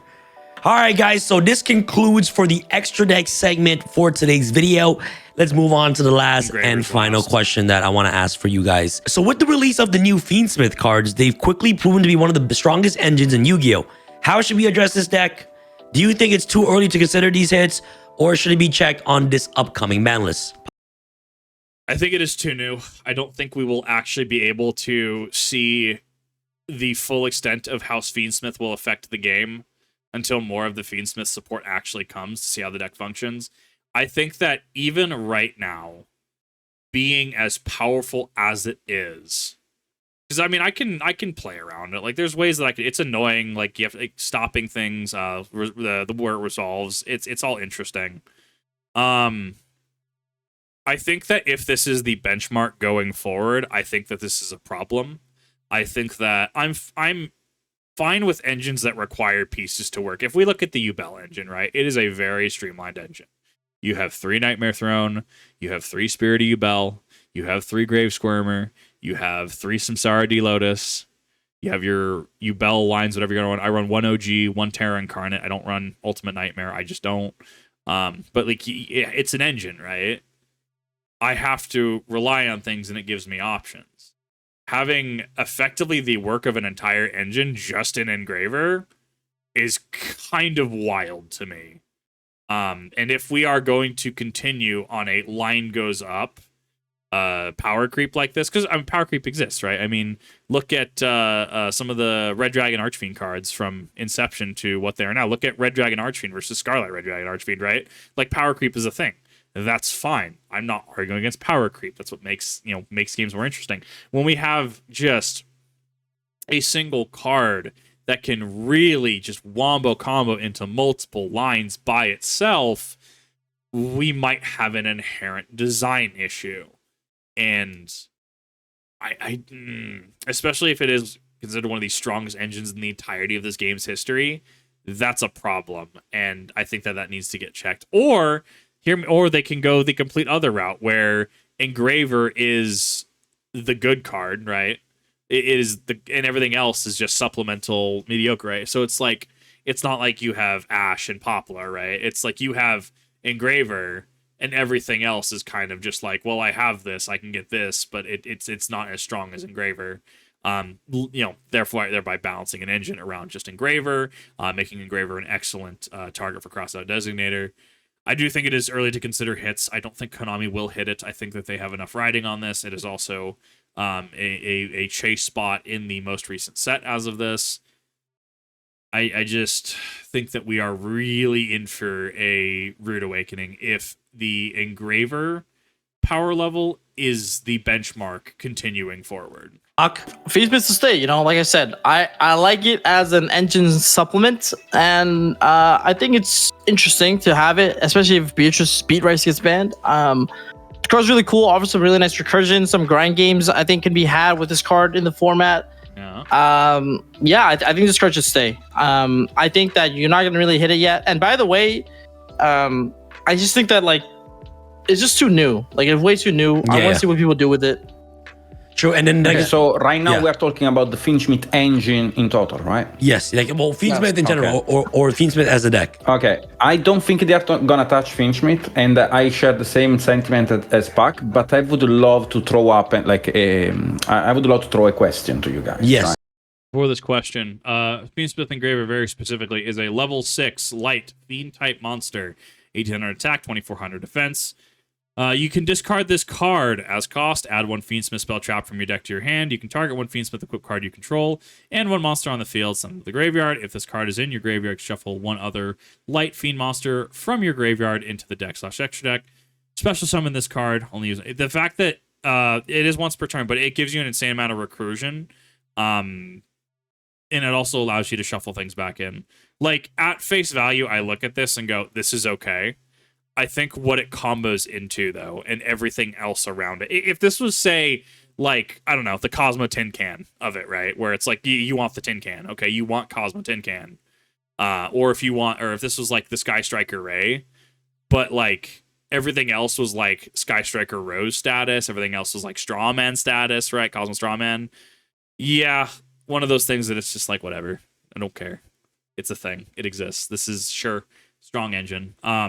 But I think that everything else coupled around it, especially some of the fusions and links and stuff, I think they're absolutely pushing this card just past their limits. Yes. So I think the problem, like Finchmeat has no problem at all in my opinion, but there is maybe a slight problem regarding to time, which is created by Lacrimosa. Do you guys can possibly think that Lacrimosa is gonna be hit because of that issue? Honestly, maybe in the future. They never adjust the time rules, right? I feel like they never do like adjust the time rules. They could have banned Kaina when like time was first changed. They didn't. Right? No, That makes sense. no, but the argument is that like Kaina is not Lacrimosa. You know, like Yeah, Kaina is only played in Striker. You know what I'm saying? Yes. So I understand where Sky Striker Ace Kaina to get life point gain, to attempt to cheese time rules by having more life points at the end of the phase. Kaina is only seen in Sky Striker. Lacrimosa, the I think it's the fusion that they're talking about, right? Let me double check that. Should be what, Fiendsmith, Lacrimosa, yes it is. So Fiendsmith Lacrimosa becomes an issue, very specifically because the amount of things that can run Fiendsmith, and for Fiendsmith to be as nearly omnipresent as it is a problem. Because anyone can just drop a Lacrimosa, right? Like anyone can do this, and that's been the issue. Is that, you know, it's Exaton Knight versus something more localized, right? Something that requires specific. I don't know why I can't find the exact like actual Konami page for this. So we're gonna go ahead and we're gonna do this. Lacrimosa, right? 2 Light Fiend monsters, fusion monster. Monsters your opponent controls lose 600 attack. Sure, awesome. I'll use the following effects. Fiends with Lacrima once per turn. If this card is fusion summoned, you can target one of your Light Fiend monsters that is banished or in your graveyard, add it to your hand or special summon it, so you can special summon your engraver. If this card is sent to the graveyard, special summon, shuffle one other Light Fiend monster from your graveyard into deck, extra deck. Inflict 1,200 points of damage to your opponent. That's what's getting people in time, especially compounded with current time rules, where current time rules are when time is called, you may end. It is until the end of the phase. Even if you are in main phase 1 about to go to battle. If you say are about to go to battle, time is called.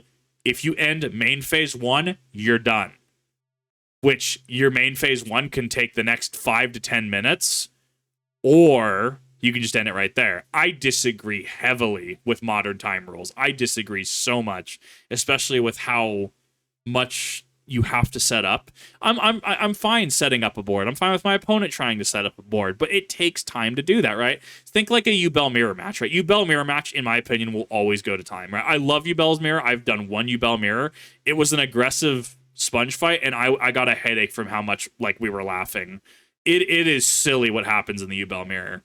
But yes, absolutely. Like when you are dealing with time rules like this, when you're regularly going to time, and you have something like Lacrimosa that you can just send to the graveyard to shuffle another Light Fiend into the graveyard into the deck or extra deck, and you inflict 1,200. I mean, run into the Cowboy effect, right? Detach Cowboy for game.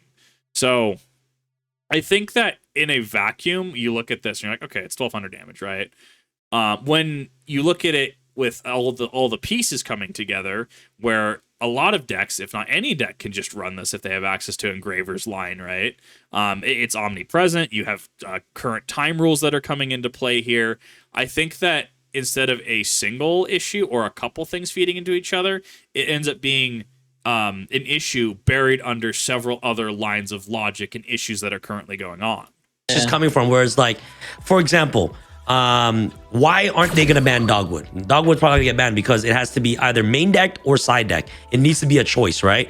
Whereas the Fiendsmith cards, if everybody's playing Fiendsmith, that means everybody has access to Lacrimosa in their extra deck. Yep. It's just part of their deck. Yeah. So I understand where Nesh is going with this because it's like, okay, the argument with Kaina is, okay, sure, play Kaina and Sky Strikers. Your Sky Striker deck is shitter than my Fiendsmith deck. Or it's more shit than all the other decks that can play Fiendsmith in the deck. Bold words of a man who's in sights of a Widow Anchor. Imagine just like popping a Widow Anchor and just like stealing whatever he's ending on. Sure, no problem. Have Kaina, no worries. But Lacrimosa, right now, I believe that obviously Fiendsmith as an engine is a bit too new. And you know, with the release of what? There's a level 4 Fiendsmith coming out, right?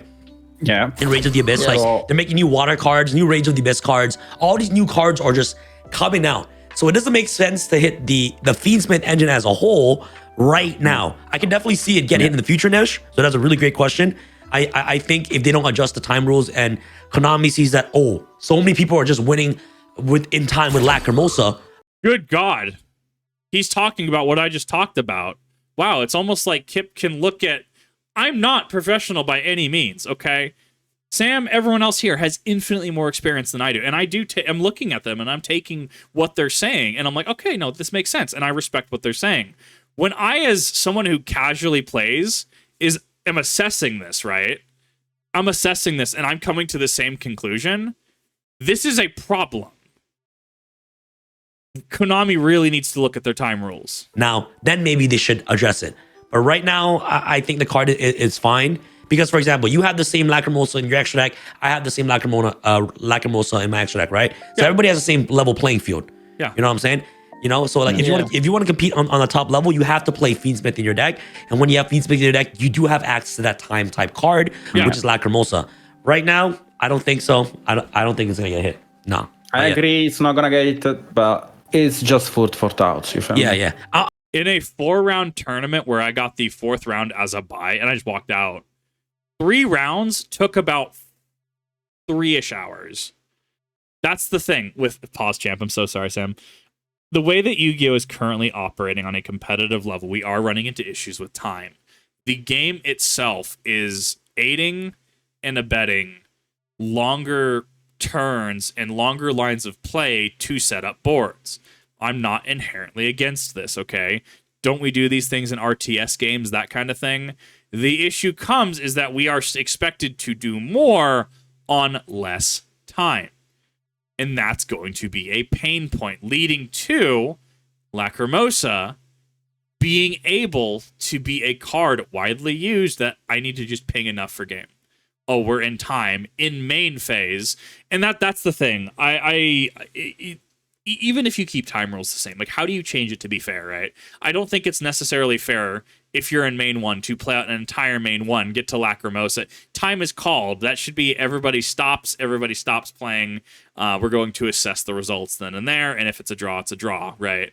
I think that there's too much variance and leeway given with the you can finish out the current phase, at least in places I have played. Honestly, like I do like you guys' reasoning with Moon though. Like Moon is actually like, for example, like I want everyone to be able to have access to Fiendsmith, but by playing straight Fiendsmith. You know what I'm saying? Like if you have Fiendsmith, play natural card. Yeah, but play like if, for example, like if your deck actually revolves around Fiendsmith cards and you can actually benefit from the engine, great. You know, but not every deck should be like, you know what, just for the vibes, let me make Moon. I know we're getting towards the end of the year, but I actually have some goo. Sam, you ready for the Ubel? If they ban Moon, there's actually some crazy goo you could do. Whoa. You wanna know what the goo is? What's the goo? Or you play Patchwork, and you get Nth and Poly, and you can Poly into the new TCG exclusive. Aerial Eater. And then that card, Aerial Eater, and an Aerial I had been looking at this from a Ubel standpoint, actually. It honestly looks very interesting. I don't know how to, I don't quite know how to tech it in. Eater can send the Fiendsmith. I'm saying. Oh, god damn. I'm saying. Hold up. Yo, honestly, with Moon being banned too, you're actually forced to play more Fiendsmith cards if you want to play Fiendsmith in your deck. So, like, for example, you gotta get creative too. You gotta get creative. Like right now, guys, in my Ubel deck, I'm playing Sang. I'm playing 3 Sang. Like Fiendsmith Sang, summon the token. Okay, make like 1. You know what I'm saying? I feel like that's more creative than just going to Moon. You know, so like it just creates more creative deck building instead of just throwing Moon in every single deck. Right, creative deck building versus is there just a better all option that a majority of players are running? I think that's 100% an argument for banning or limiting cards. So honestly, I do like you guys' take on Moon being banned immediately, even though of how new the card is, you know? It'd be And Cox reason is controversial. right too with the common print. Like they just wanted to troll us for that, and then I wouldn't be surprised if like, okay, this is bad, you know, like we've seen it coming. You know what I'm saying? Yeah. I can see that. One event coming. format. All right, guys, Yeah. let's move on to the last and final question. Okay, I have one more question for you guys. So this is what we Sure. have here as all the stuff that came to my mind when it comes to Yu-Gi-Oh resetting and what needs to be hit for Yu-Gi-Oh to stay healthy again. Okay. So these are the main cards you talk about, but I'm pretty sure there are hundreds of cards that I'm missing here. So what I want you guys to do is leave in a comment what you guys think should be addressed as well. You know, let us know in the comments below. And this is the question that I have for you guys, PAK and N3sh. So looking ahead, what changes do you think are necessary to keep Yu-Gi-Oh balanced? Aside from these cards right here, how would you approach resetting the game to maintain a healthier and more enjoyable state?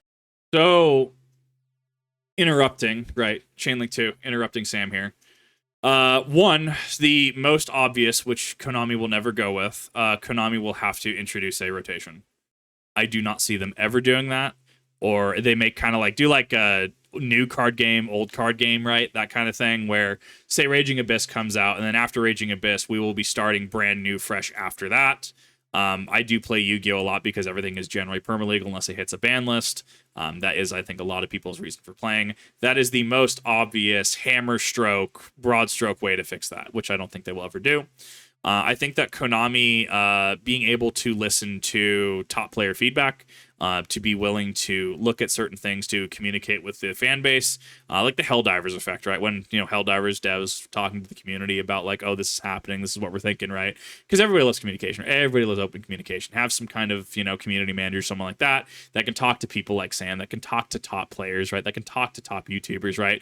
And not necessarily act on them and be pressured to, because they would be a representative of Konami, but be able to take that feedback, you know, bring it back to R&D, bring it back to people, bring it back to management, and go, look, these are the concerns that we're currently experiencing. These are currently what people are complaining about. However, I mean, you know, this is, while I'm presenting this, I feel this is unfounded, which they can agree, yes, this is unfounded. Or they say, you know, a lot of complaints are currently about time rules, you know, and they go, that does make a lot of sense actually, and that actually would allow us to make decks with larger lines of play potentially, even, right? Increasing time rules, but then that also comes down to the cost LGSs and stuff and venues, because venues cost money for events and stuff like that, like Worlds. There are things like that you could approach for that. Resetting the game to healthier balance, I don't think that's necessarily possible. I think that hand traps and stuff like that are kind of the solution for that. It is a way to kind of counter things. So say you have a card from, say, 2014, right? That searches something very specific in a new set, right?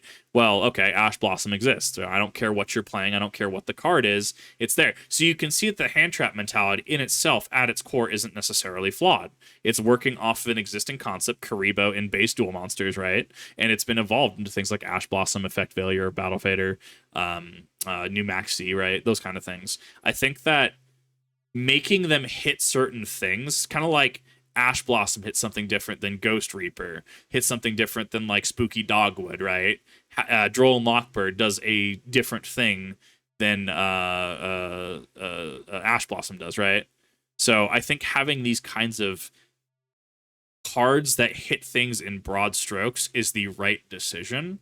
I think lingering effects are a slippery slope into a very unfun game state. I think that, and then there's the rarity thing that gets addressed. I think that I'm not actually opposed to QCRs and stuff like that, to high rarity stuff, even Magic to an extent, right? Allow players to effectively play on a budget. If you allow Yu-Gi-Oh players to play on a budget, because I can get into competitive Pokemon TCG right now for about $40 plus shipping from TCG player to play Gardevoir EX, right? When that is a selling point, that's fine. And that can also help to kind of, well, traveling for Yu-Gi-Oh, you don't win cash prizes, you know, because you have to offload prize cards or offload Nintendo Switches you get. You have to do travel costs, hotel costs, time away from work, stuff like that, right? When you take that into consideration, being able to play Fiendsmith for, say, $120 for the deck, than $120 for a single Fiendsmith engraver, I mean, I think that just comes across as more just financially conscious, comes across as you respecting your audience a little bit more. In regard to being able to at that point curate players. Konami should be pretty set in stone about who, what they allow in, who they allow in. If you do not shower, that should be a DQ 100%. If you are going to be a racist or a bigot at a table, specifically, why does your kind play Yu-Gi-Oh when you're playing, I don't know, anti-meta at like table 500? Zero tolerance. The judges need to be acting, need to get those people out of there, up to potentially bans from venues and stuff, right? If you are going to play a game, say if I was going to play 40K, right? If I was going to play 40K and I was going to say something off the wall about, say, orcs are X, whatever, right? And I was clearly, meaning it serious, trying to be malicious, right?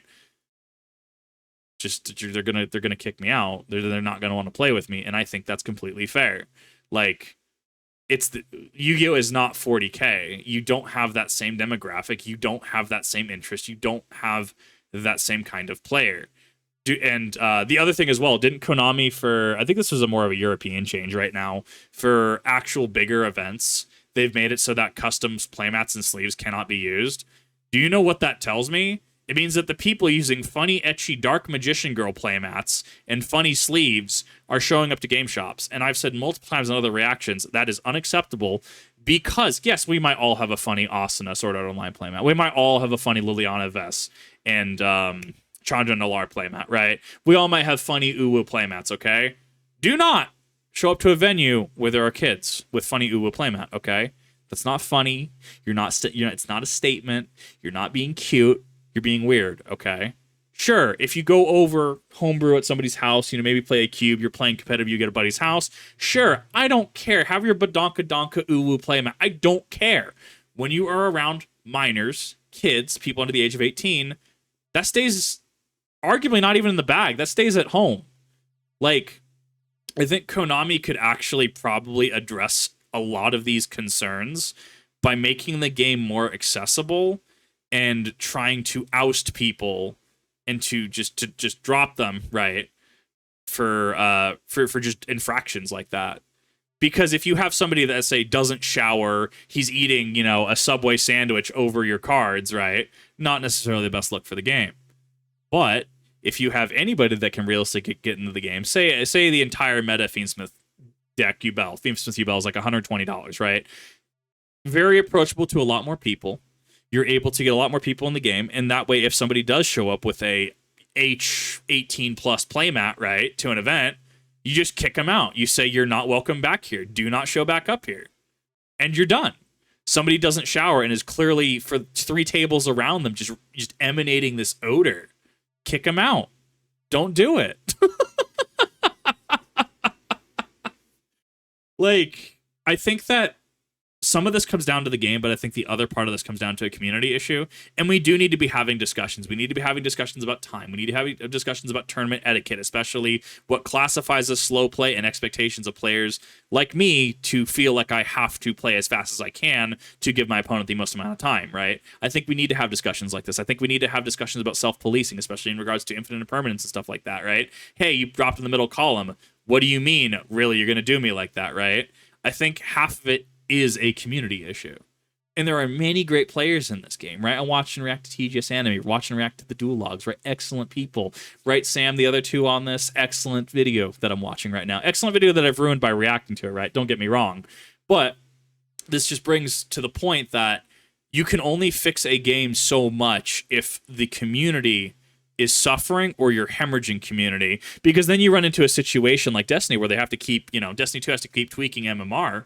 But at the end of the day, you can tweak his MMR as much as you want. If you're hemorrhaging players, if you have a lack of players, like, do you have a healthy PvP or competitive scene, right? These are all discussions that I think should be had. To clarify, right, as someone who is an VTuber, right, whatever, if you have a Project Melody Uwu mat, I do not care. I do draw the line, however, as an adult, being in the presence of minors, I don't think that should be out on the table, okay? Which then leads into policies where everyone gets punished, because now at big events, we can only use Konami-approved sleeves and Konami-approved mats, which means you could not potentially use TeamSamuraiX1's sleeves, right? I think that there's two sides of how to really address Yu-Gi-Oh as a whole. If we're going to stick strictly to game balancing, I think it does come down to having some sort of benchmark to what you want to happen. Fiendsmith, I think, is too much value for too few cards.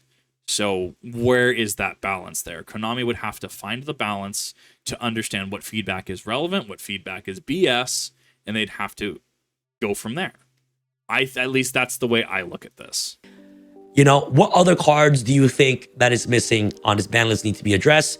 What are your thoughts? So I'm gonna start out with PAK. What do you think? I think this could be a discussion for another video, but so let me know if you guys would want to hear it. But I think the time rules are just I think Yu-Gi-Oh is getting more and more complex. I think we can all agree that power creep is happening on a daily basis as new sets gets announced. The cards are getting crazier, right? Yeah. And it makes sense, right? Yu-Gi-Oh since like history has been like everything has been every new set every year there's been power creep. So it's continuous power creep. Yeah. I think at some point we're gonna reach an equilibrium where like there is like the decks are so broken, right? But the thing is there's so much steps you have to take to assemble your board.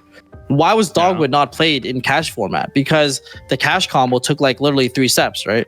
Special Unicorn, get Theosis my friend, your friend, get Baby Rise, or you know what I'm saying? Like it's easy. It was simple. It's quick. It's simple. Yeah. But now with Snake Eyes combos, bro, you got like, bro, there's a lot of decisions you got to make for such a brainless deck, as you would call it. Like, like there's a lot of steps you got to take. You know what I'm saying? Like, damn, do I sack now to summon Flammers or summon Oak? Or like, do I have to wait after I make Moon? Should I make like this step? Should I make IP and Celine to Apollo first, right? You can see that there's a lot of decision making that happens, but for the average guy playing, that shit takes time to figure out. So I think Yu-Gi-Oh's getting more and more complex. The average guy cannot keep up with how difficult the game is getting. As a result, they're taking more time during the actual game itself, which leads to like a lot of time win conditions in game 3s. And that's the thing, right? At its core, cash format, 3-step combo, right? Gonna take his word because, you know, he clearly knows what he's talking about. He comes from an educated position, right? A 3-step combo that, say, maybe takes a minute and a half, right? Say 90 seconds, right? Versus potentially 3 to 5 minutes to assemble certain boards with certain decks, right? Well, that's per turn, right? Per board you're trying to build up for what you're trying to do. So naturally, what used to take 90 seconds is now taking 5 minutes. So say you have 5 consecutive terms, right? 90 plus 90 plus 90 plus 90 plus 90, 9 times 5, 450 seconds. That's going to be what? 7-ish minutes, right? Versus 5 minutes, 5 times. 7 minutes has now turned into 25 minutes, right? It's like speedrunning. Oh, well, I took a second longer here. I took a second longer here. Good God, why am I 23 minutes over my time? Like, what? They just starts to add up after a little while, and that's one player. So if I took 3 steps, 90 seconds, my opponent takes 90 steps, it's 180 seconds, right? That's 3 minutes. Versus me taking 5 minutes, my opponent taking 5 minutes, that's now 10 minutes. Okay, starting to get a little bit of a deficit there. Now over the course of 5 turns, right, we have 7 minutes plus 7 minutes, right? That's going to be 14 minutes for a back and forth, build board, crack board, right? Versus a billboard crackboard, continue on, right? And then we have 5 minutes to 5 minutes, 5 times. Suddenly we're at a 50-minute game 1, right? If turns are taking 5 minutes, how do you even get to game 3 reasonably without calling time? And I think that's a problem. I'm not opposed to the complexities, but the restrictions of the game and the time rules do not allow for the game to flourish in that state. I think kind of defeats the purpose. Like, bro, like this shit's not Lorcana. It's not a best of 2, fam. Like, you know what I'm saying? Like, I want to actually play the game 3s. So I think that like, I think like one of the ways we can maybe maintain a healthier Yu-Gi-Oh balance, like I said, maybe discussion for another video, is to like maybe we should look at the time rules, see how if we can make any sort of changes to make it a little bit better for the player base. But yeah, that's just my thoughts. I think cards are just only going to get stronger, right? Yeah. Like look at the balance we made.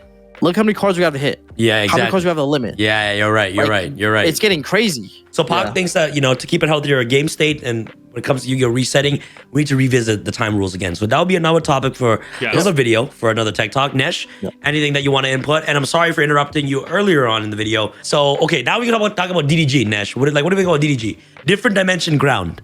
Nesh, what do you think you should put in different dimension ground? I'm sorry I cut you off. Nesh. Anyways, yeah, again, lingering effect. I'll say it one more time, should not exist. DDG, dimensional barrier, those cards, even though they are probably not gonna address those, they need to be addressed in the future because they are not problematic. Like, they are problematic already right now, but it's gonna be, my opinion, even worse in the future. Yeah, because a lingering effect is inherently, it's a one and done action that unless it is checked, an action which is inherently, unless it is checked, negated, or effect is changed, say you bell status, right? If it is in any way, shape, or form not dealt with, it just remains, and then you can no longer interact with that. Like, I think that it has a higher skill ceiling, or I guess like design ceiling, I guess, right? And right now, they're in manageable places, arguably, but the more lingering effects are in the game, the more they're normalized, the more power creep hits, they can absolutely lead to some detrimental stuff. for example, like, sorry, Nesh, yeah, honestly, to back up your reasoning there is like, if all these floodgates are getting hit, right? What's the difference? If all these floodgates are being hit, what's next in line? You know what I'm saying? Like, it's going to be lingering effects, right? Like D-barriers and different dimension grounds. So I do agree with you, Nesh. I do agree. So it needs to go to 1, right? Different dimension ground? I would ban it. Like, okay. Because those cards, like, usually are used as a one-off copy. True. And like you said, those with the trust when you go first. So it's even ban or limiting to 1 doesn't make any sense. Okay. Like, they shouldn't be banned. So different dimension ground, worse than dimension barrier, Nesh? I think they are both very bad for the health of the game. Okay. Right? Because they do different things and they eat total different decks. If you play both, you eat all the decks, basically. Different dimension ground in the ban 100% needs to go section. Nash, anything else you want to touch on for the last final question? What you think the game should do to keep it in a healthier state? And when it comes to resetting Yu-Gi-Oh, what are your thoughts? I think having a general thought about how combo decks are supposed to be, like, they should actually, like, I don't know who's working behind those things, but like whoever is working on it, like, create archetypes and like see the resiliency of those archetypes against entraps and how can they interact with them. And like, another thing is the time rules. I think they actually should change. I totally share the same feeling with the PAK about the time rules, because I think the skill, like, even though not always the skilled player should win, because you want obviously like people that, even if they are not super knowledgeable of the game, still winning games. But like, most of the time, the one that puts more effort should be rewarded with a win. And that's pretty much it. Reasonably, yeah. I could agree with that statement. I think time is actually going to be restricting on both sides of the spectrum, right? We're going to have time that's going to be super restrictive for your new players because they're going to feel like they can't get through their plays. But at the same time as well, you're going to have skilled players that they feel like they're not going to get through their plays, like they're being restricted, like they cannot play optimally because they have to worry about time, especially going to a game 3 setting, which then, you know, you start defaulting to, I guess I play Lacrimosa. I guess I play something like that to burn my opponent to cheese the win, right? Which I would argue is not a healthy mentality in the least. Guys, these are all the things that we want to talk about when it comes to Yu-Gi-Oh! Needs a reset. This is a huge ban list that needs to happen, and I cannot wait for Konami to announce the ban list in August to see on what we'll get for the end of the month. So guys, I'm so excited for what's to come in Yu-Gi-Oh! Very excited for the game. Are you guys excited, PAK and Nesh? What do you guys think? Bro, I'm excited for the list, bro. It's about to be insane. Yeah. I can't wait for the new Mulchami. You feel me? Yeah, you can't wait, right? Like I want to play that. I want to play that card so bad. Yeah, you and love then it, complain about it. You love it, eh? No, I just want to play it and then complain about it. I want to cry about it. Do you like? Look, do you want to hug it or something if it comes out? Yo, oh my god, why are you being so weird to me? I'm just asking if you want to hug it. If it's a real person, would you hug the card or no? Yeah. Chat, would you hug Tour Guide from the Underworld? It's just a question. Like, it's just a hug, bro. I don't think it's huggable. I think it's water. Guys, you already know. Video sponsored by Supreme Pro, PAK 10. You guys already have to, if you guys aren't already on there, go check out, TX1.com and use PAK 10 for all of your TCG accessory needs. Best leads in the game. Yes, All right, guys, the sleeves are currently all sold out. I know you guys have been pressing me. I get the emails. You know, we have a supply issue. Okay, there'll be more coming. I promise you. Pink is my favorite color. So if you want Based. to buy the sleeves, also buy the pink one, because the pink ones are my favorite ones. And if you guys like these, like the final thoughts about the game, and you want to see it during the next video, remember to comment down below and let us know your thoughts about what should or not should be improved.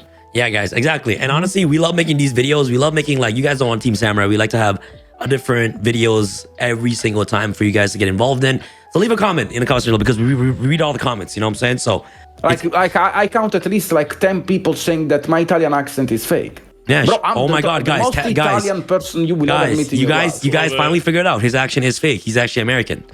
My God, he's sus. His accent is actually fake. You guys knew it. He's putting on an act, guys. He's putting on an act. Awful. He's capping, bro. He's capping. All right, guys. Catch you guys on the next episode of Tech Talk. Peace. I thought this was great. I actually thought that this was amazing. I somehow managed to 3x this, so I'm sorry for taking a great video by TeamSamuraiX1 and turning it into a not so good video by way of 3xing a reaction to it.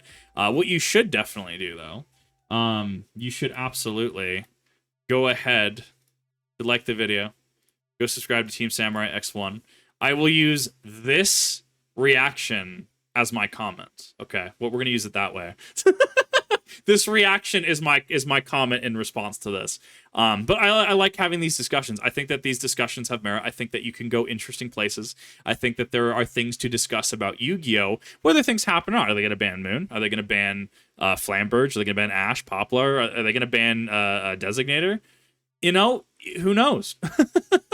But it is a game that I feel if they took the right steps, and especially making it more accessible to people, because one of the big complaints is that Yu-Gi-Oh is just so expensive, like the complexities and stuff. I mean, I can take, you know, stuff, and it's what I do on stream, right? I break down as much stuff as possible for people in reactions, right? SP Little Knight takes something like this, right?